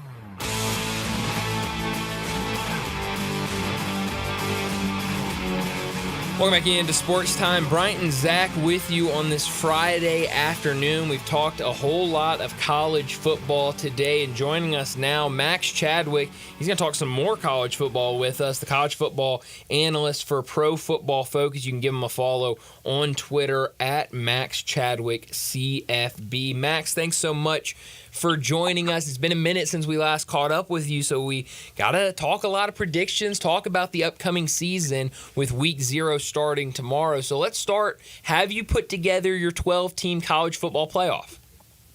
Yeah, I have. Thanks for having me on again, guys. I actually tweeted it out a few hours ago, my official 12-team bracket and my picks for every single round, including my national champion, too. So let's see. I just pulled it up. So you have, in order from 1 to 12, Georgia, Ohio State, Miami, Arizona coming out of the Big 12. That's interesting. And then let's see, Oregon 5, Ole Miss 6, Texas 7, Alabama 8, Notre Dame 9, Penn State 10, Missouri 11, and then Liberty number 12. Arizona, you have them as the team from the Big 12. That's kind of a little different from a lot of the predictions I see for the Big 12. What do you like about this Arizona team? Yeah, I think Arizona might be the most underrated team in college football when you look at their sports books right now. I mean, I think they're 7th in odds to win the Big 12 right now, which is absolutely ludicrous in my opinion. And then they also have a win total of 7.5, which I think if they go 7-5 this year, that's a disaster for Arizona. I think so. I'm a big fan of this team. Yes, I know they have a brand new head coach and brand new coordinators, but the talent they bring back is absurd on this team. They bring back Noah Fafita, who's a top 10 quarterback in the country, in my opinion. His teammate, Tetsuo McMillan, they've been playing together since middle school. McMillan, I think, is the second best receiver in college football at worst. You can even make an argument he's the best receiver in college football. They have maybe a first-round offensive tackle and Jonas Savaiinea on the right side of that O-line. They still have a really good running game, even after losing Jonah Coleman to the transfer portal. They brought in Ja'Cory Croskett-Mary, who was a really highly graded running back last year as well. And then defensively, I like what they did on the defensive line, bringing some guys in the portal. And then Sicario Davis leads a very good secondary. I think Sicario Davis is a top 5 corner in the country, and I think he could be a top 15 overall pick in the NFL draft this year. So pure talent-wise, I think Arizona has the most talent in a wide-open Big 12 conference this year. Wow, I love that. And you also have 5 teams from the SEC in your 12-team college football playoffs. That's been a big conversation down here. Obviously, in Memphis, we're kind of right in the center of the SEC with Ole Miss and Arkansas and a lot of Tennessee fans in the area as well. So the 5 you have, I already mentioned it, but Alabama, Georgia, Texas, Ole Miss, and Missouri. Who are some teams maybe outside of those 5 that you think this year could be a year, if everything clicks for them, they could also be in the college football playoffs?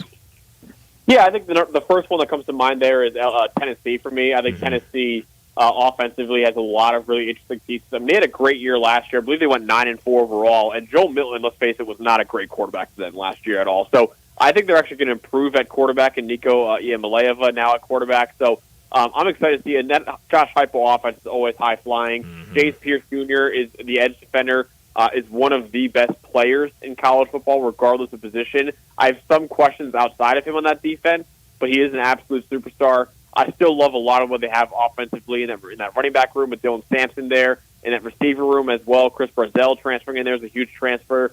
So I think that Tennessee offense is going to be high-flying, and the defense, with Jace Pierce Jr. leading it, could be decent, but I don't think they're going to win enough games to make the playoff, but that's probably the number one team I would say outside of the ones I picked to make the playoff out of the SEC. You also picked Liberty to be the Group of 5 representative in your college football playoffs, and I talked about it yesterday a little bit. You also posted yesterday, I guess PFF College posted it, and you retweeted it, your Group of 5 conference champions predictions, and you have Tulane winning the AAC. Obviously, here a lot of Memphis fans are hoping Memphis can win the AAC and have that spot in the college football playoffs. Where do you stand with this Memphis Tiger team, and what do you think they can do this year under Ryan Silverfield?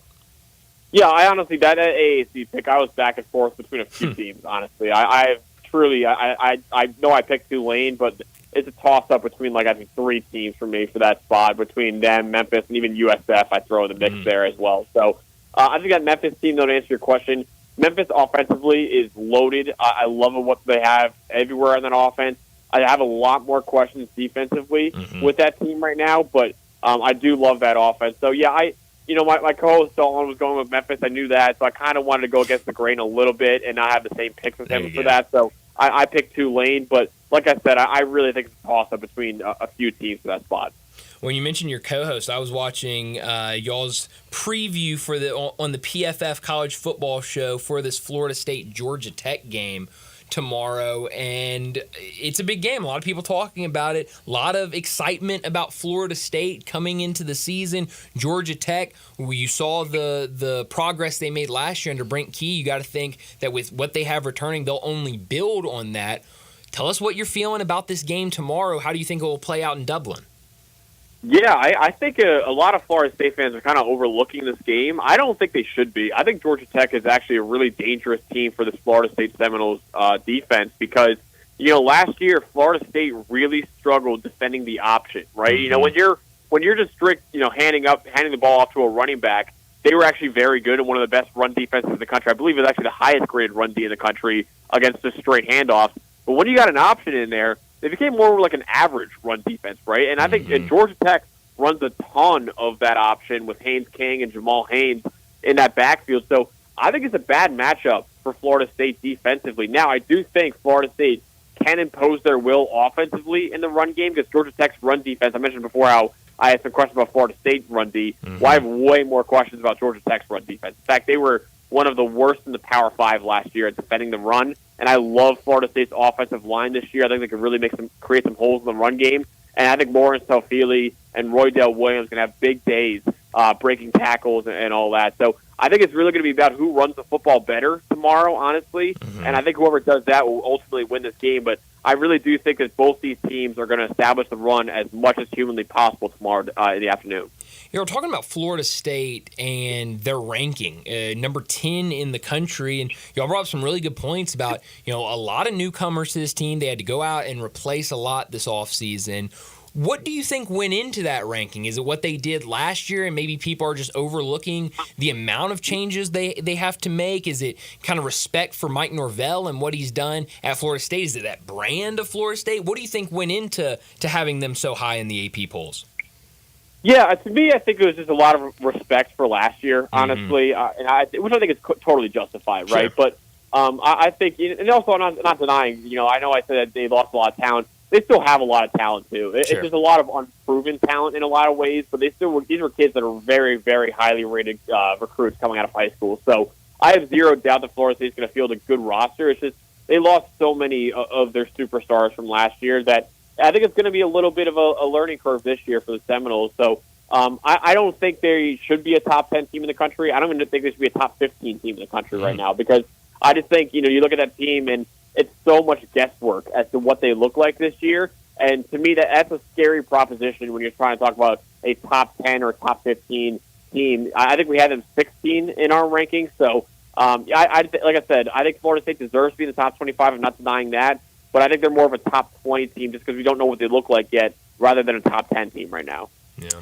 Max, is there a team that you had a change of heart now that the season has gotten closer? You might got a little bit more information on different programs.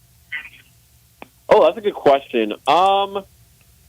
I think the big one for me is Miami. I think Miami was the one that I was looking at, and I was trying to think of who I was going to pick the ACC, and some people are like, "Oh, what about Miami?" And I was like, "No, I'll never pick Miami to win the conference," because it kind of felt like Texas a few years ago, where it's like, okay, are they ever going to be back, or are we just going to say this every year, right? Mm-hmm. But then the more I dug into it, and the more we actually previewed every single team in the Power 5 this year. And when I was prepping for that Miami preview, I was like, oh my God, they don't have a single weakness on this roster, man. So I love this Miami team. They really killed the portal this past offseason. They actually, to me, they feel a lot like Florida State in that they just murdered the portal and got a lot of really good players from the year before coming back. Yeah, I know they went 7-6, but I think all the guys that got in the portal and all the guys they bring back, I think they're the favorite in the ACC right now. So I think Miami is the answer for that, where I kind of was out on them before I really dug into it. And then once I looked into it even more, I was like, I actually think Miami has the best roster in the conference right now. Talking to Max Chadwick, he joins us from Pro Football Focus, where he's the college football analyst. Go give him a follow on Twitter at Max Chadwick CFB.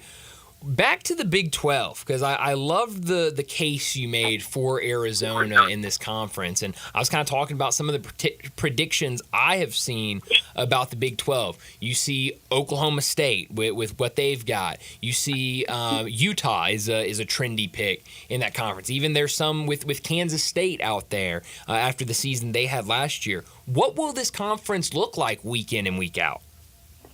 It's wide open. I really do think. I think it's the most wide open conference we have in college football right now, honestly. Wow. I think there are a number of teams. I know I picked Arizona, and I know I love the Wildcats this year, but make no mistake, there are a number of teams that can win this conference this year, honestly, and I wouldn't be surprised by it. You mentioned Utah.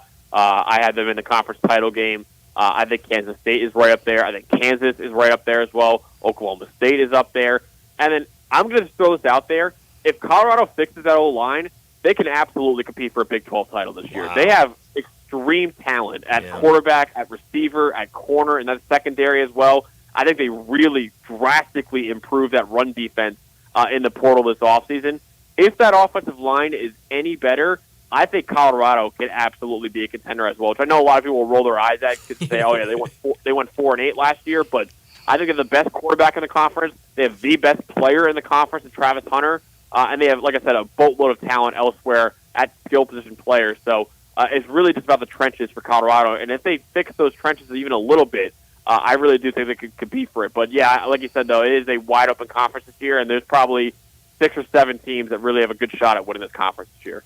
Max, last thing for you before we let you go. When you look in the SEC, there's 2 teams that I would say their coaches are somewhat on a hot seat, and depending on what happens this season, they could be looking for a new head coach. It's down in Florida with Billy Napier, and then over at Arkansas with Sam Pittman. What do you think about both of those teams entering the season, and how warm are those seats? Yeah, I think they're on fire, honestly. I think Pittman is a guy that I almost was surprised that he kept his job after last year, honestly. And so I think he's on a scorching hot seat entering this year. And unfortunately for him, I don't love this Arkansas team this year either. I think they actually got worse a little bit from what they were last year. So I would expect that they won't have a great record, and he might lose his job at the end of the year. And Napier, it's weird, man, because I actually think Florida has some things to like on that team, especially offensively. Graham Mertz, I think, is a really solid quarterback. Montreal Johnson is a good running back. They have a great offensive line, in my opinion, as well. Some nice pieces in that receiver room with Eugene Wilson. The problem is the defense lost a lot. The defense last year was bad, and they lost some key pieces like Princely Amonmielen and a couple of their starting corners left as well. And then the problem for them is, as well, they have the toughest schedule in college football. They have 8 teams that they're playing this year that are in the top 20 of the preseason AP poll right now, which is absolutely ludicrous. And then, honestly, you look at the not even including those 8 games, Kentucky and UCF are no slouches either, right? So I think Florida, there's 10 games in that schedule where I'm like, yeah, they could lose that game absolutely. There's only really 2 games in that schedule where I'm like, oh, they should win that game, or they absolutely should win that game. So I just don't see Billy Napier getting to the 6 wins, which I think is a requirement for him to keep his job. So even though I think Florida's like a top 35, top 40 team, they might honestly be the best, 4-8 football team of all time this year, just because of how brutal that schedule is. Yeah, they got no favors with how their schedule came out this year. But Max, I know everyone's excited with Week 0 starting tomorrow. Thanks so much for joining us. Always a ton of fun with you, and let's do this again soon. Yeah, sounds great, guys. Thanks, Max. Max Chadwick joining us from Pro Football Focus, where he's one of their college football analysts. Go give him a follow on Twitter. He's always putting out great stuff at Max Chadwick CFB. And go check out his podcast, the PFF College Football Show, over on YouTube. But we need to get to a break, and when we come back, it'll be time for Big Number of the Day. Add a little fun to your lunch break. Join Johnny Radio for Sports 56 Happy Hour from 11 to 1 every weekday on Sports 56 and 98.5 FM. Take your basketball skills to the next level at Shoot 360 Memphis. Shoot 360 is a revolutionary basketball training facility that combines cutting-edge technology with gamification and provides instant, objective feedback, hands-on, one-on-one expert coaching. And now, introducing Shoot 360 Cordova, a newly renovated 50,000 square foot facility with 2 NBA regulation-sized courts, 3 high school-sized courts, and 4 shooting bays with Shoot 360 technology. Memberships are now on a monthly basis. And yes, you can become a member at both locations. Whether you're an aspiring young talent, NBA player, or looking for a unique workout, all skill levels are welcome at Shoot 360 Memphis to learn proper shooting and passing techniques, improve fundamentals, and gain a competitive edge while having fun. Shoot 360 Memphis now in Cordova and Collierville. Call them today at 901-779-3176. That's 901-779-3176. The future of basketball training is here. Shoot 360 Memphis. I felt like we were really lucky to have a place like Genesis. There are several jewelry stores, I know, but I don't think any of them can match up to Genesis. Meet Beth Gear, another thrilled Genesis Diamonds customer. Yeah, the whole experience was wonderful. I felt really super comfortable, and I felt confident that we were getting the best deal for the money, too. But for Beth, it was more than just getting a great price. I'd say the value was extraordinary. Even if the price had been slightly more, I think we would have still chosen Genesis just because we felt that there really was a personal connect. We felt like they really wanted us to be happy. Genesis Diamonds, where you and your budget are respected from the minute you walk in. No matter what your budget is, Genesis will work with you. They'll never make you feel uncomfortable if you don't have the biggest budget. They are very respectful of our budget and need to stay within it. Discover the Genesis difference, where Ring will be proud to show up. We always told people to have Genesis because I want them to have the same thing. Genesis Diamonds, Memphis' direct diamond importer and Poplar and Perkins Extended.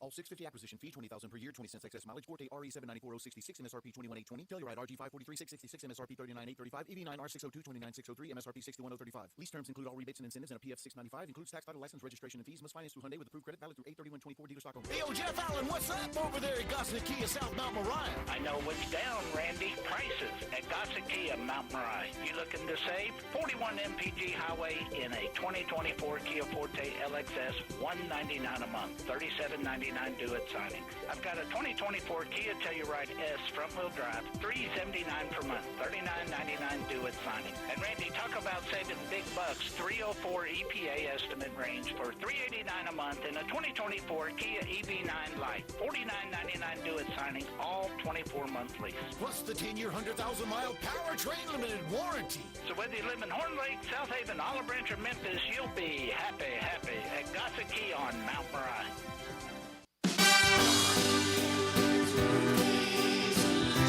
Chris Price here for Brian Elder Roofing. For nearly 2 decades, we've installed some of the best roof systems across the Mid-South. To the tens of thousands of clients we've served, we are honored. So many of you call our team at Brian Elder Roofing your roofers. Our team is dedicated to serving you and keeping your family safe, dry, and mold-free. The recent hailstorms have caused massive damage, and many of these will go unnoticed for years, even though the golf ball-sized hail we've just experienced in the Mid-South compromises even the best-built roof system. Whether we find damage or not, your photos are securely stored for future reference. Call Brian Elder Roofing today for a total evaluation of your entire roof system free. We will not try to sell you a roof if all you need is a repair. Call me at 901-867-0303. That's 901-867-0303. Or visit us online at brianellerroofing.com.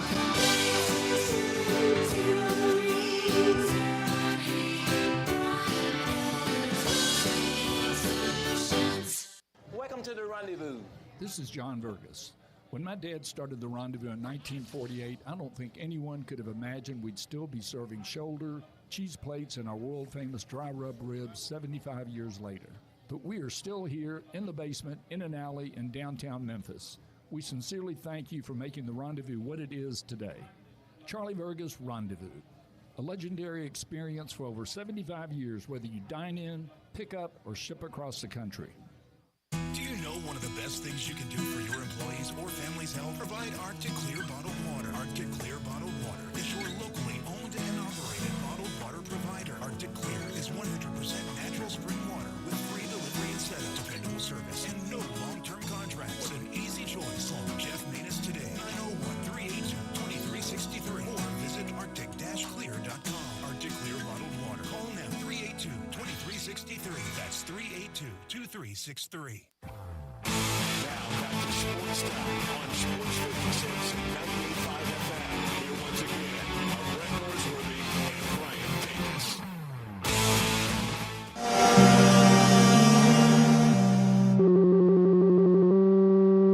Big Daddy. Hello, Big Brown. It's a guy, he wants to be big, then he gets big, he doesn't want to be big anymore, then he gets small, but the suit's too big. Big Daddy. The big boy. You're a big guy. I think she's trying to pull a fast one on Big Daddy. The big number of the day. Well, Zach, my big number today, how about this? I found this 6 is my big number. I saw this earlier today, so let me just get it out there. 6 is my big number.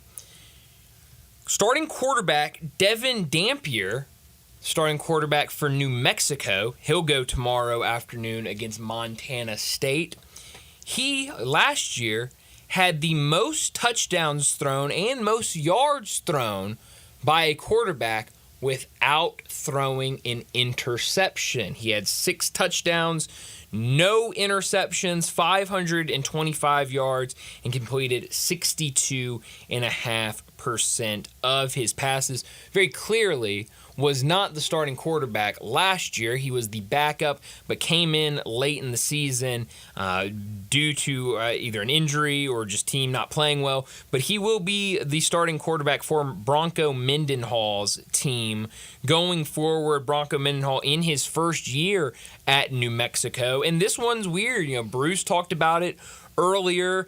We talked about it as well with Allen about the fact that New Mexico, an FBS team, is a 13.5-point underdog to Montana State. Now, Montana State, they're going to be a top 5 team going into the season in the FCS. But Bruce said he thinks it's the largest favorite from an FCS team against an FBS team in history. And so we'll see that tomorrow afternoon. Now, Bronco Mendenhall, he's kind of known for turning programs around. He did it at BYU. He did it at Virginia. Now he takes over at New Mexico, a New Mexico team that won a total of 19 games in 7 years. So it's been really bad, but now he has the transfer portal to work with, and guys can come in immediately, play right away, and so maybe that turnaround happens faster. He has 42 transfers, 16 of those coming from the Power 5 ranks. That's the third most in terms of 42 transfers. That's the third most in college football, but still, 13.5-point underdog to Montana State. I'm looking forward to that one tomorrow to see how that game plays out. Yeah, man, I haven't heard Bronco Mendenhall's name. How about that, Bronco? The last time I remember him seeing on the sidelines when the Tigers beat BYU. Yeah, in the Miami. Well, then Miami Beach Bowl. Yeah. So how about that? Yeah. Was Bronco still there then? Yeah. He was there. Okay. He was I don't doubt you. I don't remember that. Because I think he and Fuente went to the same state. Like, because Fuente went to Texas Tech, Virginia Tech, and then he went to Virginia. Interesting. Yeah. My big number of the day, Brian. Mm-hmm. I don't know if you touched this or not. Okay. So I want to say 2. Okay. My 2 big numbers of the day. Okay. It's 0 and it's 9. Okay. Which number you want to start off with first? Start with the 9. Why not? Let's start off with 9. 9. So obviously we're getting a lot of the expert predictions in for the upcoming NBA season, and the experts are saying that the Grizzlies will finish 9th in the West. Wow. So they broke it up as into 3 tiers. They have the contenders. Okay. They have the play-in group. Who is this again that did this list? This is just a group of panelists. Okay. Experts. Interesting. So they broke it up into 3 tiers. You got the contenders, you got the play-in groups, the play-in group, and then you have the bottom 5. Now, the Lakers, the Rockets, and the Grizzlies all have the same record in this prediction. Okay. And they have the Grizzlies slated at number 9 in the play-in group with New Orleans, the Warriors, and obviously the Rockets, like I said. Wow. Interesting. So what is 0? 0 means that the Grizzlies are not being listed as contenders for the Western Conference. That's interesting. They just dropped their NBA Finals Western Conference predictions of who's the top team in the West. They should win out of the final, win out of the West. Oklahoma City Thunder comes in at number 1. Good teams to pick from. That's a good team. Yeah, it's good, definitely good team. But we need to see them do it again, and I think that's where I'm at. They're a good team, but I need to see them do it again. Number 2, you want to take a gander at who came in number 2? Denver came in 4th. Oh wow, Minnesota's your number 2 team. Okay, yeah, that makes sense. So and then number 3. Okay, so we have Denver at 4. Yeah. I don't know. Clippers are not on this list. Sacramento is not on this list. I have no idea. Number 3, you got the Dallas Mavericks. How did I forget about the Mavericks? Yeah, it's easy. Obviously, you said 4, the Denver Nuggets. Number 5, Phoenix Suns. Okay. And then number 6, the Los Angeles Lakers. Wow, how about that? This is the predictions from this upcoming year of who will win the Western Conference. All right. Well, so Grizzlies not even near that conversation. Nowhere near it. Wow. At all. Interesting. I don't know why, but okay. Hey, it's a lot of people have forgotten about this Grizzlies team. Hey, so just let the season play out, and hopefully they'll be they'll be out there. Yeah, they can keep. We can keep it that way. You know, nothing crazy. Yeah, exactly. And also, you're absolutely right. Bronco Mendenhall was the head coach at BYU because the Miami Beach Bowl happened in 2014. Woo. It does not feel that long ago. That's why I questioned you. I knew you were right, Zach. I didn't want to question a fact that you put out there, but it just does not feel like that bowl game happened that long ago. I remember. So I was like, I know he took over in either 2015 or 2016 at Virginia, so like, you know, it had to have been, you know, close to that time, around that time. 2014. How about that? I'm trying to remember where I was at that time. I think I was on the road somewhere. I was at my house. I remember watching it. We was traveling somewhere. I can't remember. It's a good game to watch. It was an unbelievable game. But we do need to wrap up our second hour, and when we come back, we're talking a whole lot of Razorbacks, a lot of SEC. Ty Richardson from ESPN Arkansas, he joins us to talk about those Razorbacks, and we'll do that next on Sports Time.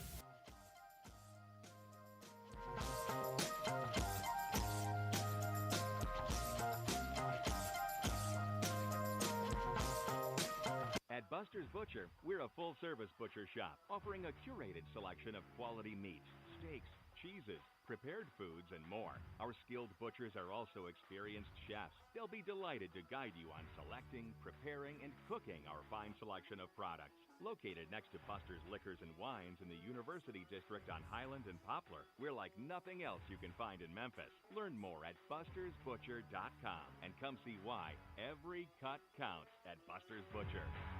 Are you looking to save on gas? Well, we got it covered at Gossett Kia on the Pike with 41 in BG Highway and your new 2024 Kia Forte LXS. $199 a month, $37.99 to its signing. Or how about a 2024 Kia EV9 Lite with 0% APR available for 48 months? Or get 304 EPA estimated range for $389 a month, $49.99 to its signing. All 24-month lease. Plus, you always get peace of mind with Kia's 10-year, 100,000-mile powertrain limited warranty. Call Bobby J. He's ready to put you in your new Kia today. That's Gossett Kia 1900 Covington Pike or online 24/7 365 at KiaCovingtonPike.com. If you want it, we got it at Gossett Motor Cars. Acquisition fee $20,000 per year, 20 cents excess mileage. Forte RE 794066, MSRP 21820, EV9 R60 29603, MSRP 61035. Lease terms include all rebates and incentives, and PF 695 includes tax, title, license, registration, and fees. Must finance through Hyundai with approved credit, valid through 8/31/24. Dealer stock only.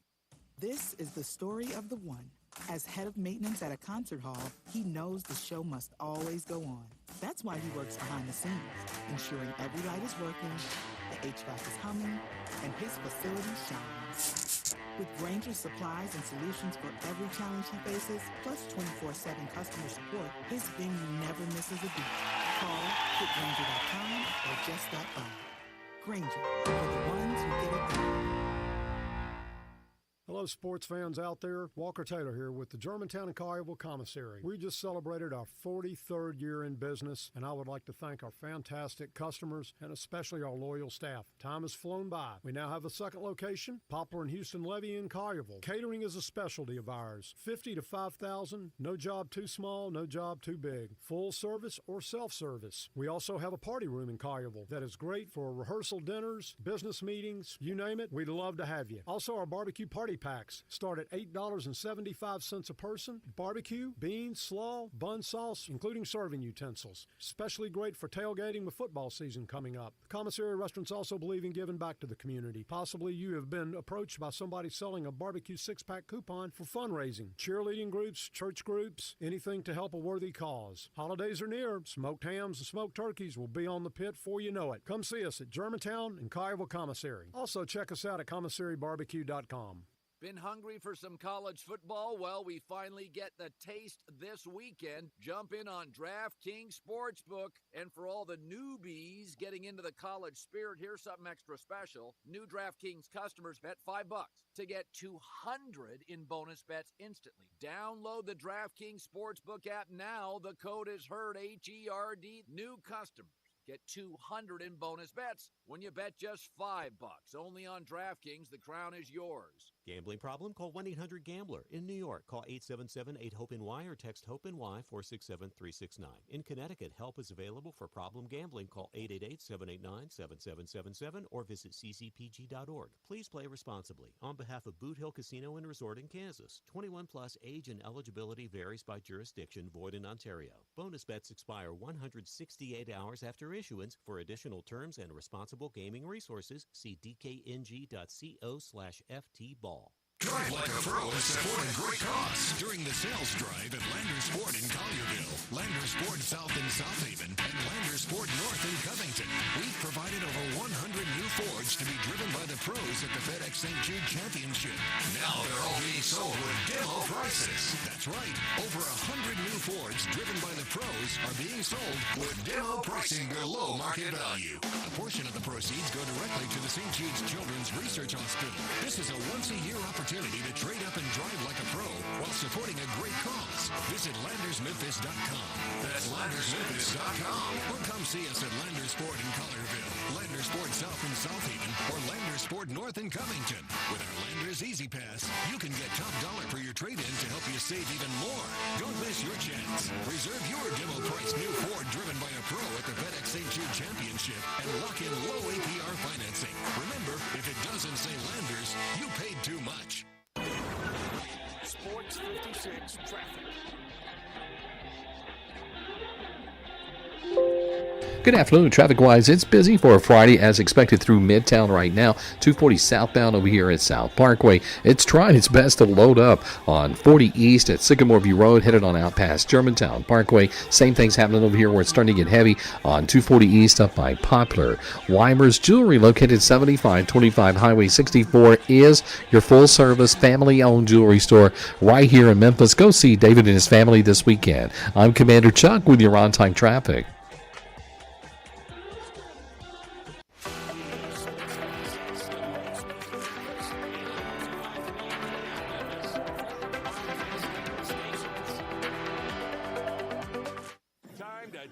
Razorbacks on Sportstime. Joining the guys is Ty Richardson from ESPN Arkansas to talk all things Hogs and SEC. On Twitter X at Ty Sports Radio, here's Ty Richardson with Bryant and Brett. Come on, all you Razorback fans, let's stand up and call those Hogs!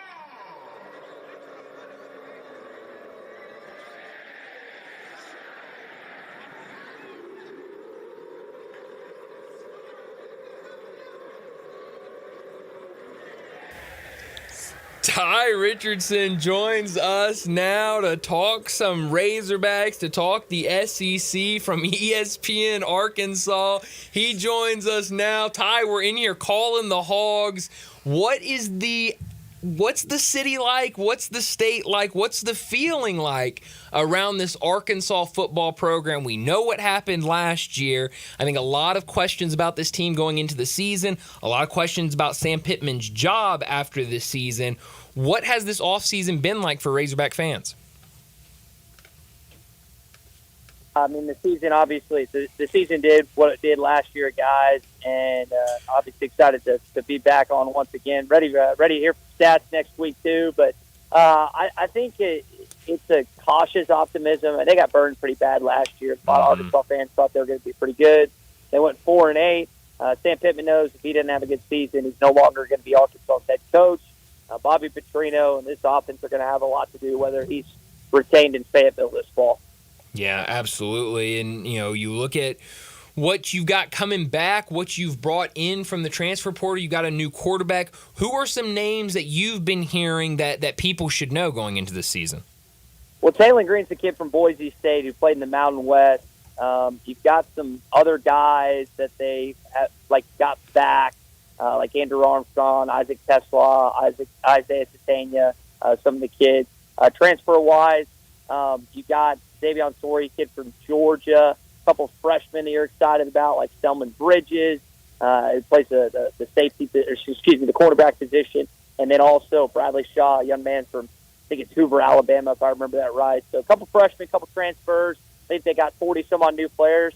That's just the norm in college sports now, guys. You got about 20 or so freshmen and 20 or so transfers.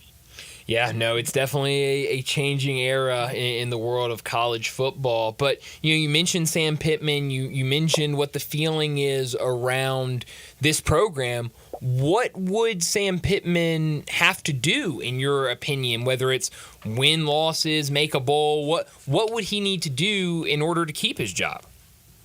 I think it's just got to make a bowl game, Brian. I really think it's that simple. And I say simple. It's never simple in the Southeastern Conference. But if you make a bowl game, I don't expect there to be a change in the coaching carousel, at least in Fayetteville. There'll be plenty of others, no doubt.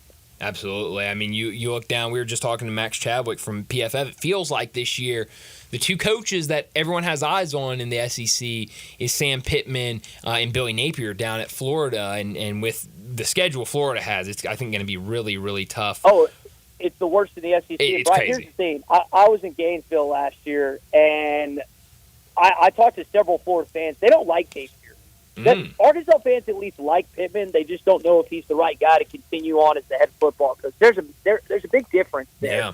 Napier cost them last season against the Razorbacks with some ineptitude and just head coaching mistakes, which is unfortunately something that's hurt Sam Pittman at times. But they don't even like Napier in Gainesville. I honestly am still shocked that he's the Florida head coach, and if they don't get to a bowl game this year, he will no longer be in Gainesville. Yeah. Ty, I think Arkansas and Memphis is scheduled to play each other here. I think next year. Next year, yeah, I think that's right. Well, for one, like what do you make of facing a Memphis team? I guess this current version, than I guess the ones that Arkansas alumni are currently used to, like back in the day. I guess in that sense. Zach, I think Arkansas fans are used to playing Memphis State in basketball and Memphis in basketball. Not a lot of y'all would have to help me on the football history. I have to go back and look at it. I don't have it in front of me, but that's not. I mean, Little Rock to Memphis is 2 hours. Yeah. I went to Memphis like 50 times. It's an easy drive, and still love going. The deal with that is you've got one of the best group of 5 teams in Memphis against one of the worst Power 5 teams, at least lately in Arkansas. So theoretically, it should be a good football game, and one that Arkansas, as we saw Ole Miss did a few years ago, could lose, and wouldn't shock me at all, because Memphis is a team that I think a lot of people are picking as the group of 5 representative in the college football playoff this year. Yeah. When you look at this roster this year, I know we talked about some of the incoming transfers, but I remember last year, it was a slow start, and when you're kind of looking for positives with this team, one of the early positives was the freshman tight end Luke Has. You're gonna have to help me with the pronunciation again. You got it right. There we go. No one gets it right. I love it. You got it right. Luke Has. I remember talking about him last year. A great start to the season, but then went down with injury, missed the rest of the season because of that injury. He's back now as a sophomore. What do you expect from him at that tight end position? Do you expect him to pick up right where he left off before his injury? I think they have to if you're an Arkansas fan. At least that's the hope. This is a kid that was the second highest recruited player in the class. Apparently, his high school is now like a top 10 team in the country, Bixby. They're insane. And football factory there right outside of Tulsa. But, yeah, Luke's a stud. He's a kid that's on the Mackey Award watch list for a reason, has a chance to maybe win it as a junior. You got to stay healthy, though. And, I mean, go look at his tape. He scored like 2 touchdowns and had, I think, 100-something yards against LSU. Yeah. There's not many true freshmen that walk into Death Valley their first night game, Tiger Stadium, put on a show. And that's exactly what he did. He's gotten more physical. His blocking's better. He's a kid that's going to help Arkansas a lot offensively. Bobby Petrino loves tight end. So if the glove fits, boys, they just mind this offense. Yeah. Well, you mentioned Petrino coming in as the offensive coordinator, and last year offense was an issue, and that offensive line was an issue, and we talked about it a lot last year. But you're bringing back some guys. A lot of people here locally remember Patrick Kudus while he was at Christian Brothers. But what do you think of this offensive line going into the year? Well, let's talk about Patrick first, because that's Memphis' own. I know there might be a family member or two or a friend that knows Patrick somehow, some way. He's been injured, and he didn't have a great season last year. He's young and trying to play SEC ball. That typically doesn't go well on these line scrimmage. But apparently he gets to use his strength more at the guard. He's been injured, though. He's got, I think, a back issue maybe. And, you don't have to have him for UAPB when you play in Little Rock next week. You better have him for Oklahoma State, or Gundy's going to be sitting in the house, and I wouldn't blame him. I mean, you got an offensive line that everyone ran through last year like Swiss cheese, and you're just hoping Patrick's healthy for that game and beyond, because I think he changes that room, guys. Yeah. Ty, looking at Arkansas' schedule, it's just a gauntlet. That's the SEC. It's just a gauntlet. I mean, that's definitely SEC now that you add Oklahoma and Texas to this rotation. Let's say hypothetically Sam Pittman can keep his job. Schedule-wise, what does that look like for him? How many of these teams that he has to knock off to say, okay, administration, I gave you X amount of wins, got you to a bowl game. Can I keep my job? Like, what does that look like? Yeah, I think it's just getting to bowl games to 6. I mean, there are some people who think if he loses the bowl game, goes 6-7, he'd be gone. I wouldn't think so. It's a 2-game improvement from last year. But you mentioned the schedule, Zach, and we were talking about Memphis earlier. So next year's non-conference includes Notre Dame at home, Memphis. Then they have Arkansas State and Little Rock, which is not going to be a pushover game. Right. The Red Wolves fans will come out in droves. They traded in Missouri State for Alabama A&M because they wanted a cupcake team. That's just what it came down to, basically. And so that's set up for next year. And then they go to Baton Rouge. They go to Austin, Texas. They go to Oxford, Mississippi. And they go to Knoxville, Tennessee. Wow. That's their schedule in 2025. It is awful. So that is something that is this year, Zach and Brian. Next year might be more brutal. Oh man, yeah, that's definitely not easy at all. You mentioned a second ago, speaking of schedule, that Oklahoma State game, and I don't want to put words in Brett's mouth, but I'm 99.5% sure he said it on the show a couple weeks ago that he's taken Arkansas to upset Oklahoma State in that non-conference. Now again, I'm pretty I'm pretty positive he said it.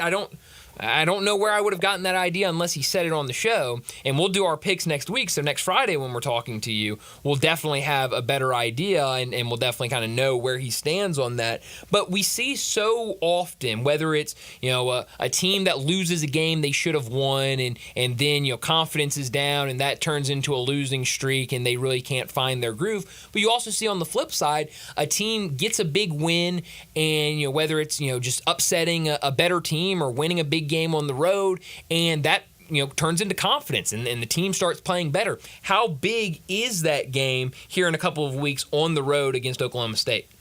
Oh, it's massive, because if they won that game, it changes the entire outlook on the season. If they lose, it's just really tough to get to a bowl game. It's still possible, but it's less probable, not just mathematically, but just when you look at what lies ahead. Arkansas has actually had some decent success against Power 5 teams on the road. You think about going to TCU. They've been to Oklahoma State and won before. The last time they actually played in Stillwater back in the 80s, they won. Of course, that was a different Arkansas era then, not the same necessarily lackluster last decade or so team and program you've had for the most part. So we'll see. I mean, Oklahoma State struggled. It's not just the South Alabama lacking from last year, but there's been other programs that have upset them earlier, give them runs that shouldn't. They also, think about this, guys. They play, I think it's South Dakota State, which they're only like a 9.5-point favorite the week before. Arkansas is a 52.5-point favorite against UAPB. Wow. Now, you could say, well, the competition will stiffen Oklahoma State up better so they'll actually know what they're in for next week. And there's some truth to that. But I don't think Oklahoma State's going to have a cakewalk the week before. And maybe that favors Arkansas. Yeah.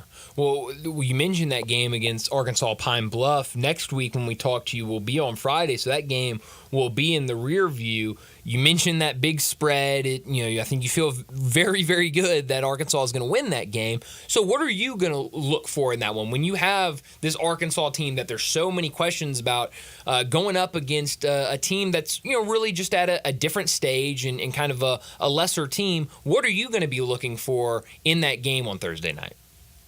Just a team that doesn't have any issue offensively, and hopefully doesn't give up a lot of points. I think the over-under, guys, is like 56.5 or something. So the line's actually moved back to, I believe, 49.5. So a lot of people are betting on UAPB to cover the spread, not win the game, but cover the spread. So you just want to get out of one of those games with injuries. Take care of business in the first 2 quarters, play some other guys in the second half, and escape injury-free. Arkansas doesn't have the depth right now of any perennial SEC team like, say, a Georgia, Texas.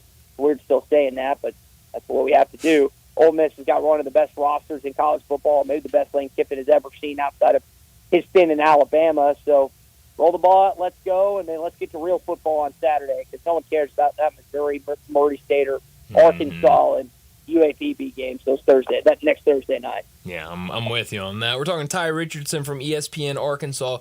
He joins us to talk the Razorbacks and the SEC. So let's move over to kind of the SEC in general. When you look at this conference, we've talked to a lot of guests over this offseason and kind of asked all of them. You know, I'm sure we touched on it back at SEC Media Days, but you look at this conference, you look at the talent there. We talked to a guest earlier that said it could be anywhere between 4 teams or 3 teams in the college football playoffs to 5 teams in the college football playoff from the SEC. How many teams do you think the SEC can realistically get into the playoffs? I think it's at least 4. I know the 5's like the stretch, but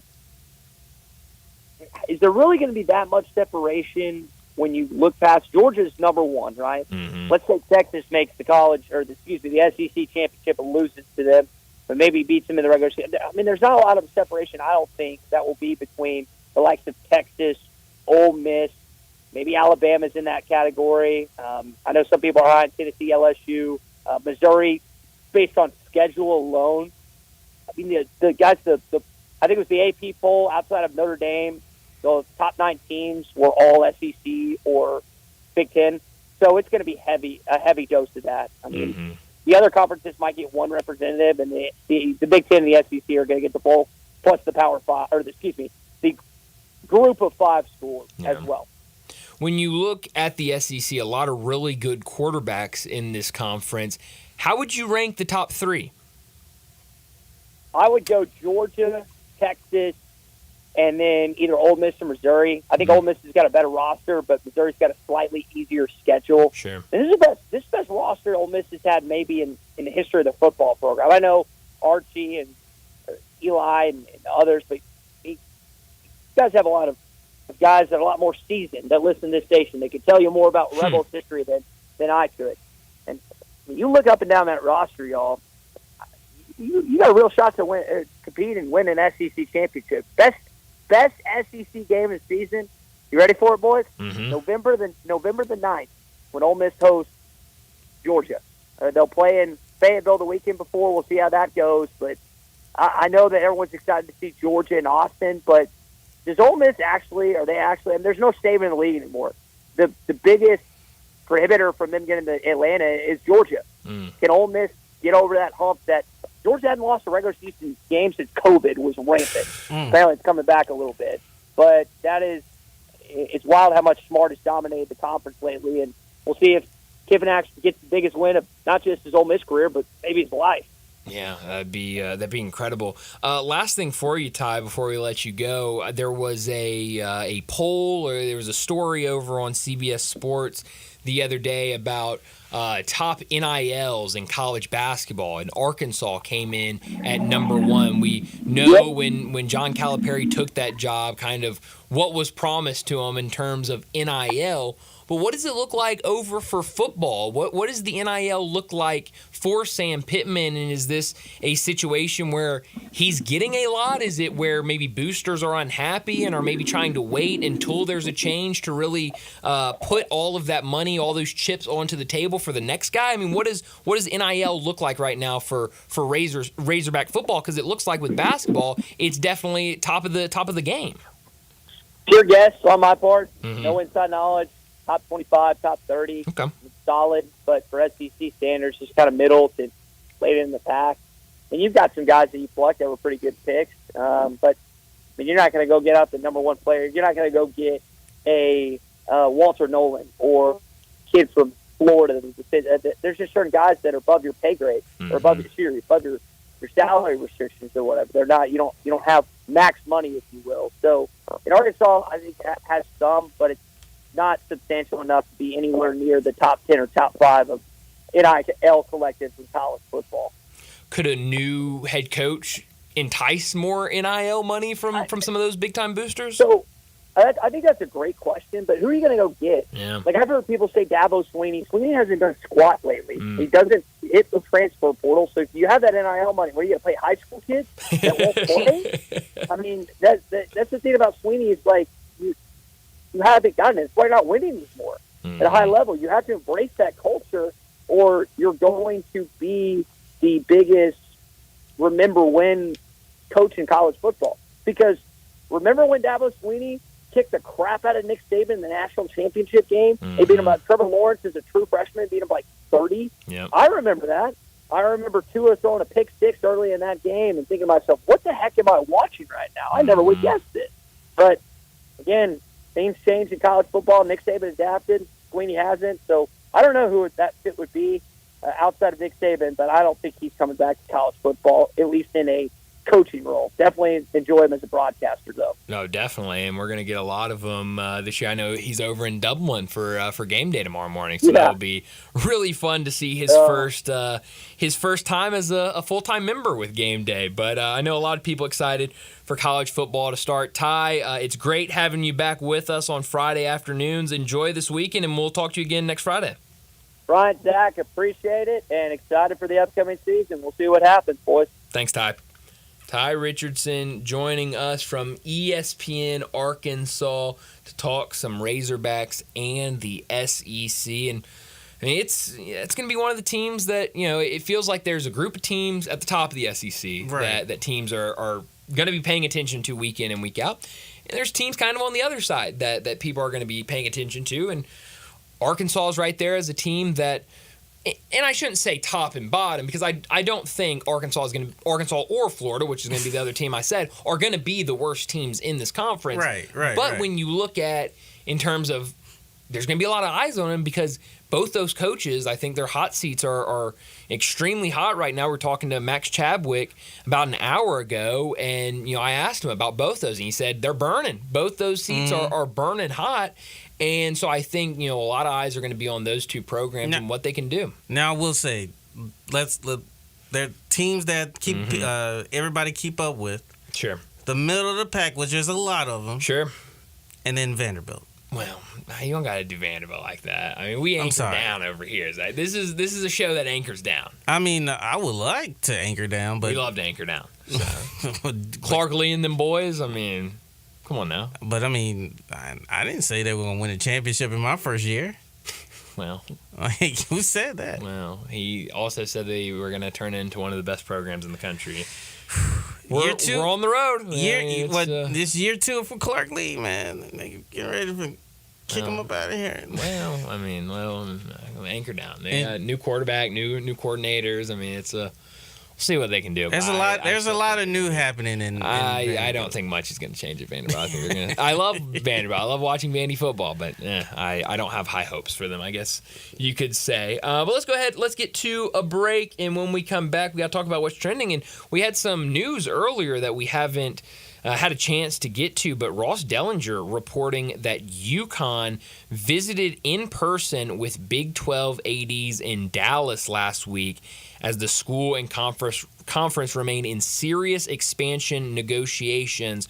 So we got to talk about that, what that means for UConn, what that means for Memphis in this world of conference realignment. We'll talk about that next on Sports Time.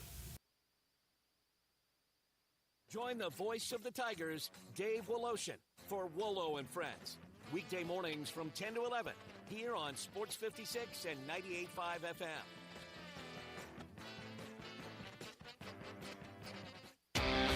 Visit Frontier Western Store today for new shirts and boots. Frontier is your top Carhartt store in the Mid-South. There's thousands of in-stock shirts and jeans. They have the classic K87 pocket tee in every color they make, including new ones just released. Available small to 4X. Want new jeans? Frontier has you covered with super tough work denim by Carhartt. And you've got to check out their selection of Harriet jeans for men, women, and children. You'll love how easy it is to find the size and style you need. Have you seen Frontier's remodeled world-famous boot showroom? It continues to expand. New styles by Ariat just arrived, plus plenty of in-stock proven classics too. Whether you need work or dress boots, boots, trust that Frontier's the place to come. See thousands of pairs of Ariat boots and thousands more by Dan Post, Corral, Durango, Rocky, Twisted X, and others. And Frontier's pricing is lower than online and chain stores, so you know just the local shop to visit. Frontier Western Store, 5880 Goodman Road in Olive Branch, and on the web at frontierwesternstore.com. Locally owned and operated since 1967. We're here with David Cooper, Vice President of Genesis Diamonds. David, we're familiar with iconic brands. Are there designers for engagement rings? Absolutely. Like every other industry, there are 10 renowned bridal designers who have been leading the industry for years. They're trusted, respected, and exclusive. Every jewelry store wishes to help. So what makes these designer engagement rings so desirable? These designers drive a surge of customers to the store, making it the place to be. They attract shoppers who value quality, sophistication, and the ability to express their individuality.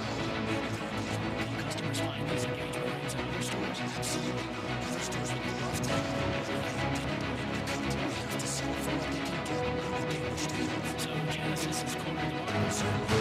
World-class exclusive selection from $1,900 complete rings to $250,000 silver rings. These bridal designers of the world create these one-of-a-kind rings specifically to showcase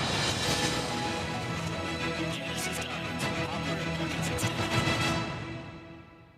Are you ready to make this the summer event rock and Ronnie? Because the place to buy is Gossett Chrysler Dodge Jeep Ram out on the pike. I'm ready, Randy. Check this out. A 2024 Jeep Compass Sport, four-wheel drive, $2,700 or $398 a month. 2024 Jeep Compass Sport 4x4, $2,790 or $398 a month. Or take your pick, a 2023 Dodge Challenger RT or a 2024 Ram 1500 Quad Cab Tradesman, two-wheel drive, $38,990 or $579 a month. Rock and Ronnie says drive past the rest and come to the NASDAQ. Gossett Chrysler Jeep Dodge Ram out on the pike. Or shop us anytime online at GossettMotorCars.net.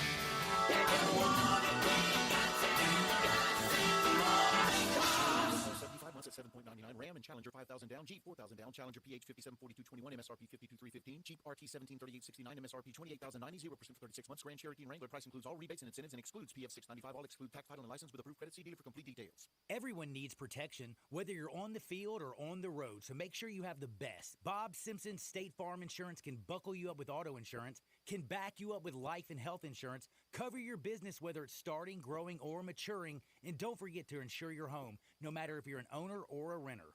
Like a good neighbor, State Farm is there. Call Bob Simpson today at 901-381-1233 or go online and get a free quote at bobsimpson.org. Stay protected with your good neighbor, Bob Simpson. Right now at Wendy's, you can get a small Frosty for $1. And literally everyone is going. The car behind you, going to get a $1 Frosty. The car ahead of you, already had one, going for a second. The person who cut you off earlier, you guessed it, $1 Frosty. Maybe it's all a sign for you to go get one. Just don't cut anyone off. No one likes that person. The iconic Frosty for $1, gotta be Wendy's. Time only at participating U.S. Wendy's. Not valid in a combo. Prices may be higher in Alaska, Hawaii, California, and via third-party delivery. Top Gun is the largest indoor range in the Mid-South, but size isn't their only difference. Top Gun has the best instructors with over 300 years combined experience and classes all the way from first shot to master marksmanship. Plus, Top Gun is affordable. Gold membership is just $48 a month. That's just $1.60 a day for unlimited range time. Free gun rentals with purchase of ammo and members lounge access. Top Gun 2770 Whitten Road and TopGunMemphis.com. Always shoot with the best. Top Gun Memphis. Sports 56 traffic. Good afternoon. Out in Arkansas, there's been a bad wreck that happened a little bit earlier, just outside of Forest City on 40 going eastbound, but it still has it slow westbound as well. So if you're headed west of Memphis, out towards Arkansas, or through Arkansas, out towards Forest City, it is still crawling out there, especially in the eastbound lanes. Traffic's cranking up over here now on 240 east from Mill Branch, getting onto 385 Bill Morris Parkway. Weimer's Jewelry, located 7525 Highway 64, is your full-service, family-owned jewelry store right here in Memphis. Go see them this weekend. I'm Commander Chuck with your on-time traffic.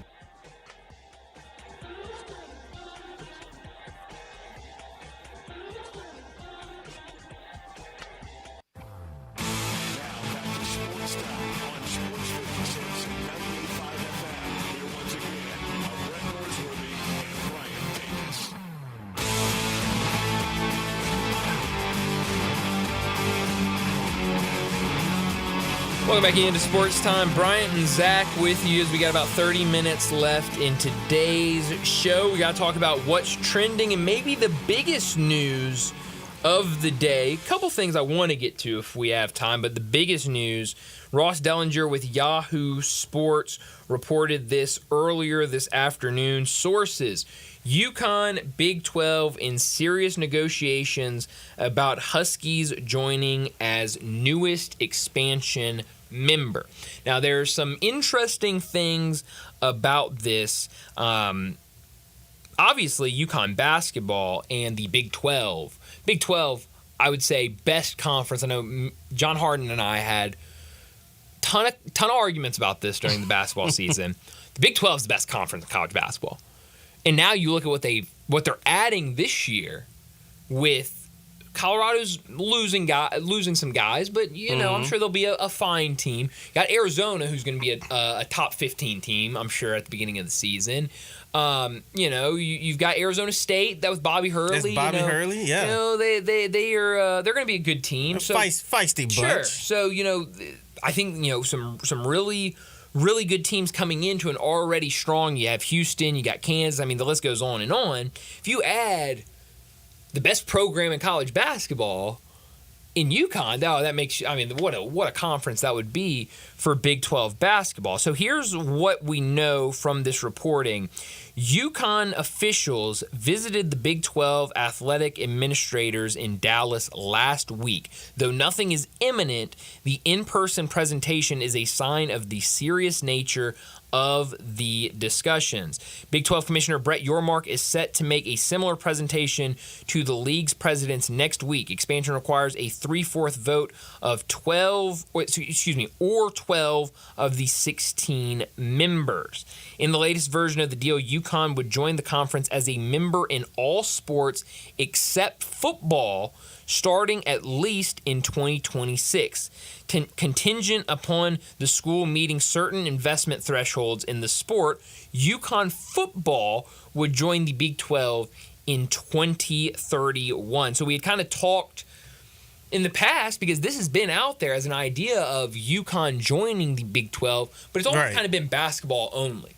This would be all sports joining the Big 12, with football coming, but football needing to meet thresholds, needing to kind of prove that they can be in a power conference in football, because right now, as we know, UConn and independent for football as the conferences, and FBS independent as they're in the Big East Conference. So, and I'm sure, if you say to UConn, we're going to the Big 12, I'm sure you'd be able to probably easily meet those threshold requirements for football to bring them along in 2031. So I think definitely kind of first thing you think is, oh man, here's another program, another university that Big 12's looking at that's not Memphis. And that would be true. I mean, there's definitely always been that flirtation between Memphis and the Big 12. You had it years ago when the three went in there with UCF, Cincinnati, and Houston from your conference.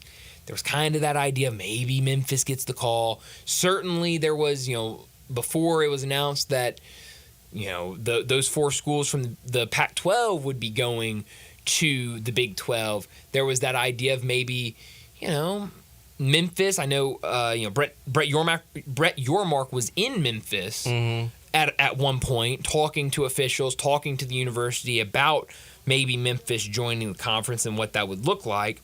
So I'm sure it's not great to read that now there's serious talks between Memphis and between UConn and the Big 12 for them to become a member. But on the flip side of that, I don't think a power conference is adding just one school.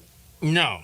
Usually this happens in pairs at the very least. And so now if you're Memphis, you want to try to put yourself up to be that maybe other team. Yeah. Like you want to put yourself in the best position possible. The good thing for Memphis is that both sports are doing well. Now, I mean, let me throw it out, a caveat with basketball. At least I don't how I'm going to say this without angering the fans and those in the administration. The basketball program is relevant. Mm-hmm. It could be better. Sure. But it's relevant. I don't think anybody's arguing that.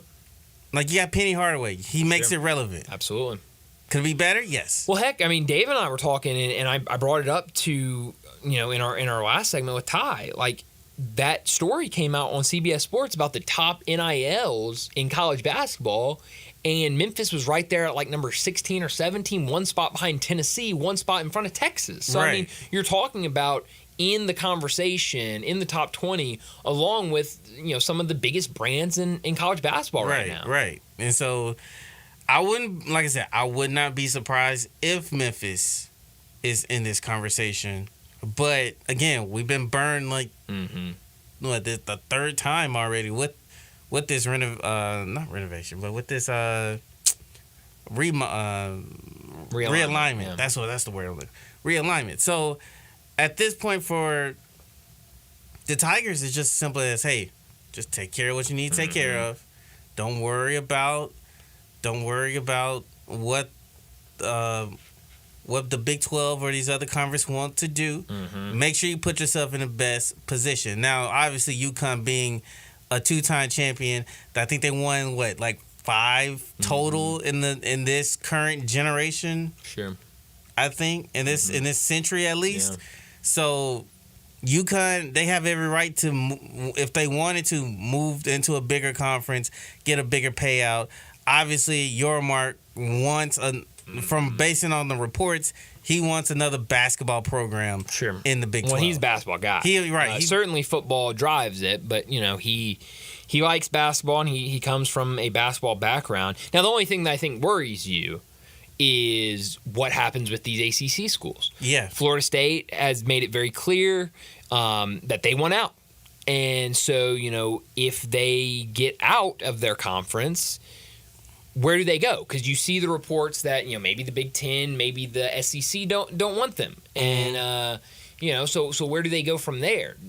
The Big 12 is probably the likeliest spot. And so, I know there's a handful of teams in the ACC that's kind of hinted at not wanting it, but there's 2 teams that have actually gone out there and have done things about it. And so, what happens if they can get out of their deal with the ACC and their contract with the ACC? And, so now the Big 12 says, okay, we'll expand. We'll add those 2. We'll add UConn. And then my guess is if Florida State and Clemson can get out of the ACC, anybody can get out of the ACC. Exactly. Once one of those does it. So then, what happens if, okay, those 2, UConn comes, we don't want to add 3, we'd really like to add 4, and then, I don't know, Virginia Tech or North Carolina says, hey, we want out, and maybe the Big Ten and SEC say we don't want you, and they say, okay, we'll just hop on to this group and we'll go to the Big 12. Right. And I think that's very likely, and so, or not likely, but that's a possibility. And so, it's definitely a weird time, but we always talked about it. Conference realignment, it never felt like it was completely over, and now it sounds like we have potentially more moves. And I know Gonzaga's another team. When we talked about UConn coming in as basketball only, there's been that idea out there from the Big 12 that Gonzaga could come in basketball only. I know there's been discussions there about them joining as a basketball only member. So, it's going to be interesting. This, I don't think, doesn't seem like with the reporting that this is something that's going to happen really fast. Obviously now with football starting, maybe not UConn, but all of these athletic directors, presidents, the Big 12 as a conference, they're all worried about football. And so I think realignment, kind of waits for a little bit. So I don't think it's anything super imminent, but those meetings are taking place, which is definitely interesting. Last thing I wanted to get to is we got a couple of minutes left here in this segment. Well, Deion has said he is not taking questions. He has banned a Denver columnist from asking questions due to, quote, a series of sustained personal attacks on Deion Sanders. That's at least what Colorado is saying. So this has been going around over the last hour or so, that this Denver columnist would be banned. Sean Keller, or Keeler, there's 2 E's in there, so I think it's Keeler. he is the columnist that is now banned from asking questions to Deion. And according to this report from On3, the reasoning behind it has been some of the wording that has been used and phrases to describe Colorado and, more importantly, Deion Sanders. This is the quote. A sports information staffer cited his use, the columnist's use, of phrases such as false prophet, deposition Deion, Planet Prime, Bruce Lee of BS, the Deion Kool-Aid, and circus. Those are at least the terms and phrases that kind of led to or are part of the reason that this columnist is, I guess, no longer able to ask questions to Deion Sanders. Which I understand. I get it. Like initially when we got the notification, it was like, man, like, why did Colorado ban a reporter? It's like, this is kind of crazy. Yeah. But then once you started listing off the names of listing off the things that this guy has been talking about, Deion, I'm like, yeah, like I get it. I get it. Yeah, go ahead and ban him. Like, I understand. Because at some point, I think you got, like, sure, like, Deion's going to make headlines because he is Deion. Sure. At some point, you got to let him be him. Sure. Because this is his second year. And sure, has it been perfect? No, it hasn't. But this is his second year at pretty much this is like now it's about to be a first year at another level in college football, because initially you was in the Pac-12 and now you're jumping into the Big 12. Yeah. And so I think, man, like I'm really just trying to let him do him before we sit here and say, well, what has he done for me lately? He only has 1 year of college football. I mean, 1 year, especially on the FBS level. Yeah.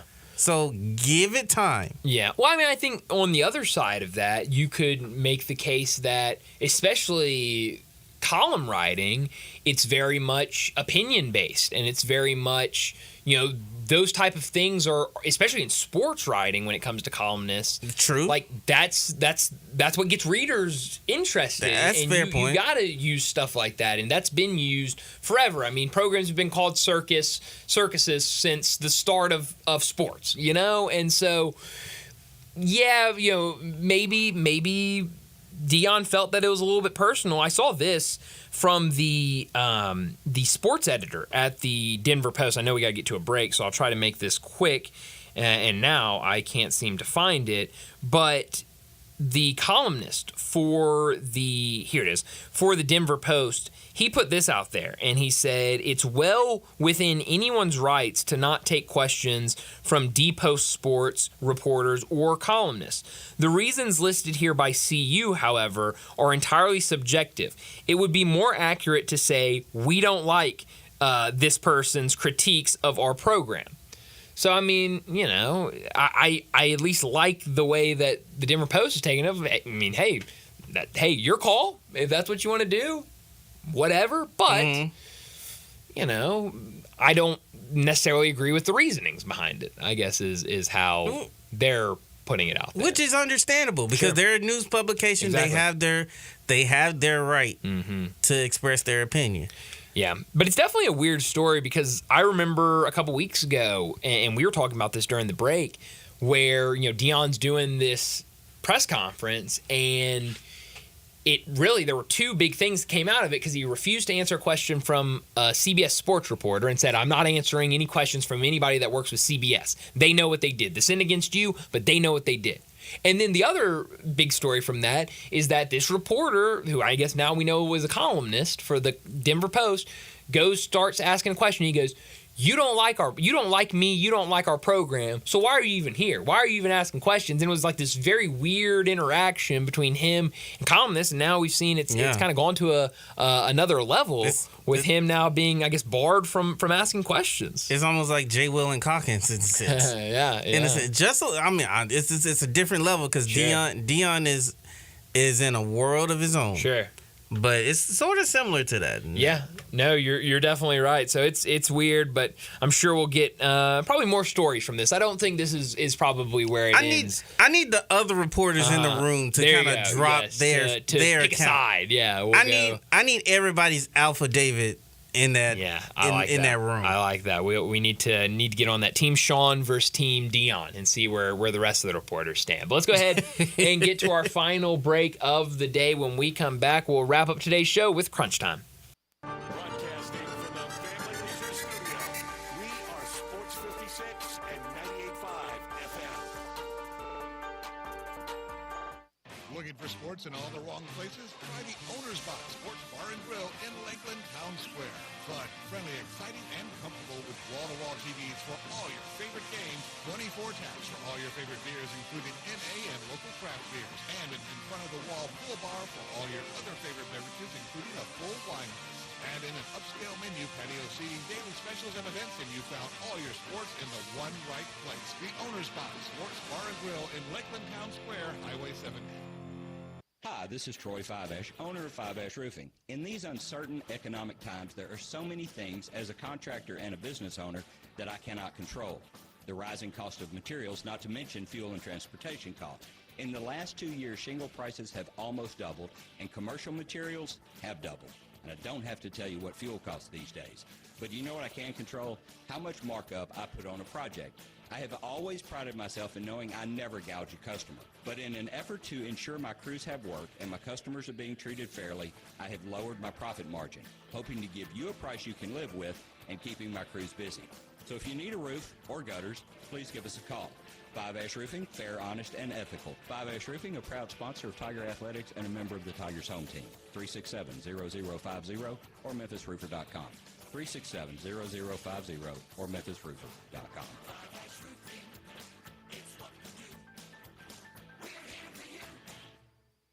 Hungry for that delicious smash burger flavor? Dyer's Cafe is the original smash burger since 1912 and still smashing burgers in Collier's historic town square. Come out for their lunch specials Monday through Friday 11 to 2. Ask about their world-famous split dog and authentic Chicago or New York dog. Try the leaner side of Dyer's with a grilled chicken sandwich or freshly made salad. Also serving lakes, Delta-raised catfish, Pasquale's tamales, and a customer favorite hand-breaded onion rings. Dyer's, serving world-famous burgers, dogs, and shakes in Collier's historic town square.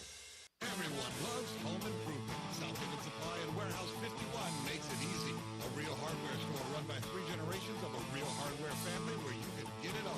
Whether it's repairs, remodeling, or new building, kitchens, bathrooms, tiles, tubs, vanities, sinks, mirrors, lighting, furniture, even door hardware. All the latest designs as well as timeless classics. And if outdoor fun is on your mind, they have the Big Green Egg and Accessories. South Haven Supply and Warehouse 51, 8560 Highway 51. Easy home improvement. Moving is stressful, but Black Tie Moving can take the worry out of the process. Whether you're moving across town or across country, moving your home or your office, your personal moving concierge from Black Tie Moving will work with you to design a plan that perfectly fits your budget and needs. And they're available 24/7 to answer any questions you have. Give Black Tie Moving a call at 901-316-6196 or go to blacktiemoving.com/Memphis to get your personal, no obligation quote from the moving experts at Black Tie Moving. You've got questions? O'Reilly Auto Parts has answers. Need a pro you can trust? We've got that too. No matter what you need, our professional parts people have the training and expertise to help you do things right. Deep automotive knowledge. Just one part that makes O'Reilly stand apart. The professional parts people. O'Reilly Auto Parts. No matter what new Chevy or pre-owned car you're looking for, they have it at All-Star Chevrolet. First exit on Highway 78 when you cross into Mississippi. Take Kraft Goodman Road and you're at All-Star Chevy, where the end of summer sale is going on. Let's drive what we really want to drive, and let's drive it from All-Star. Pick out 2 or 3 cars to test drive, and you can. If you can't find it at All-Star, you can't find it anywhere. 20 to 30 new Silverados, marked down as much as 12% to save you thousands. Every Tahoe you could want for road trips and tailgating, they have it. Law enforcement, first responders, healthcare, teachers, military, college students, college grads all get an instant extra $500 bonus back. all the pre-owned Ram trucks you can think of, and Silverados, Broncos, a 4Runner, an Audi, Hyundai Palisade, and one sweet Corvette Stingray. This is the best week to get the most money on any vehicle you want to sell. Bring it to All-Star, even if you didn't buy it there in Olive Branch, and get a big check today. Don't miss All-Star Chevy's end of summer sale going on right now in Olive Branch at All-Star Chevrolet. For more information, go to allstarautogroup.com.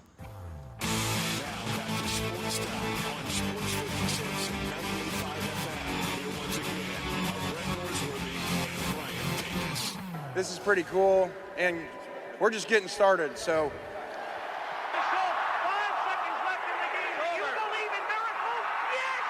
Spanning the globe. Go crazy, folks! Go crazy! This is for all the biggest crunch time. You are looking live. In your life have you seen anything like that? Goodbye! Hello, Haskins. It's obviously crunch time. Hammer, nail, coffin. This baby is over. Well, what I learned today is the Big 12 says they're still open for business. It sounds like UConn officials were in conversations in person last week with Big 12 officials and members from the teams in that conference. So looks like UConn earliest, if this goes through, it could be a part of the conference in basketball as early as 2026. Football would come down the road. They would have them meet threshold requirements to be a part of that conference in football. But definitely interesting information that definitely could have an impact on the Memphis Tigers when it comes to conference realignment. What I could have done without is this story that I just saw. Jordan Montgomery, the former pitcher for the St. Louis Cardinals, he got traded last year. He was a free agent this offseason, was one of the bigger free agents at the pitching position. Scott Boras, the kind of way that he goes about his free agents and tries to play that long game, tries to wait until there's not many of those guys left available, that maybe drives the price up.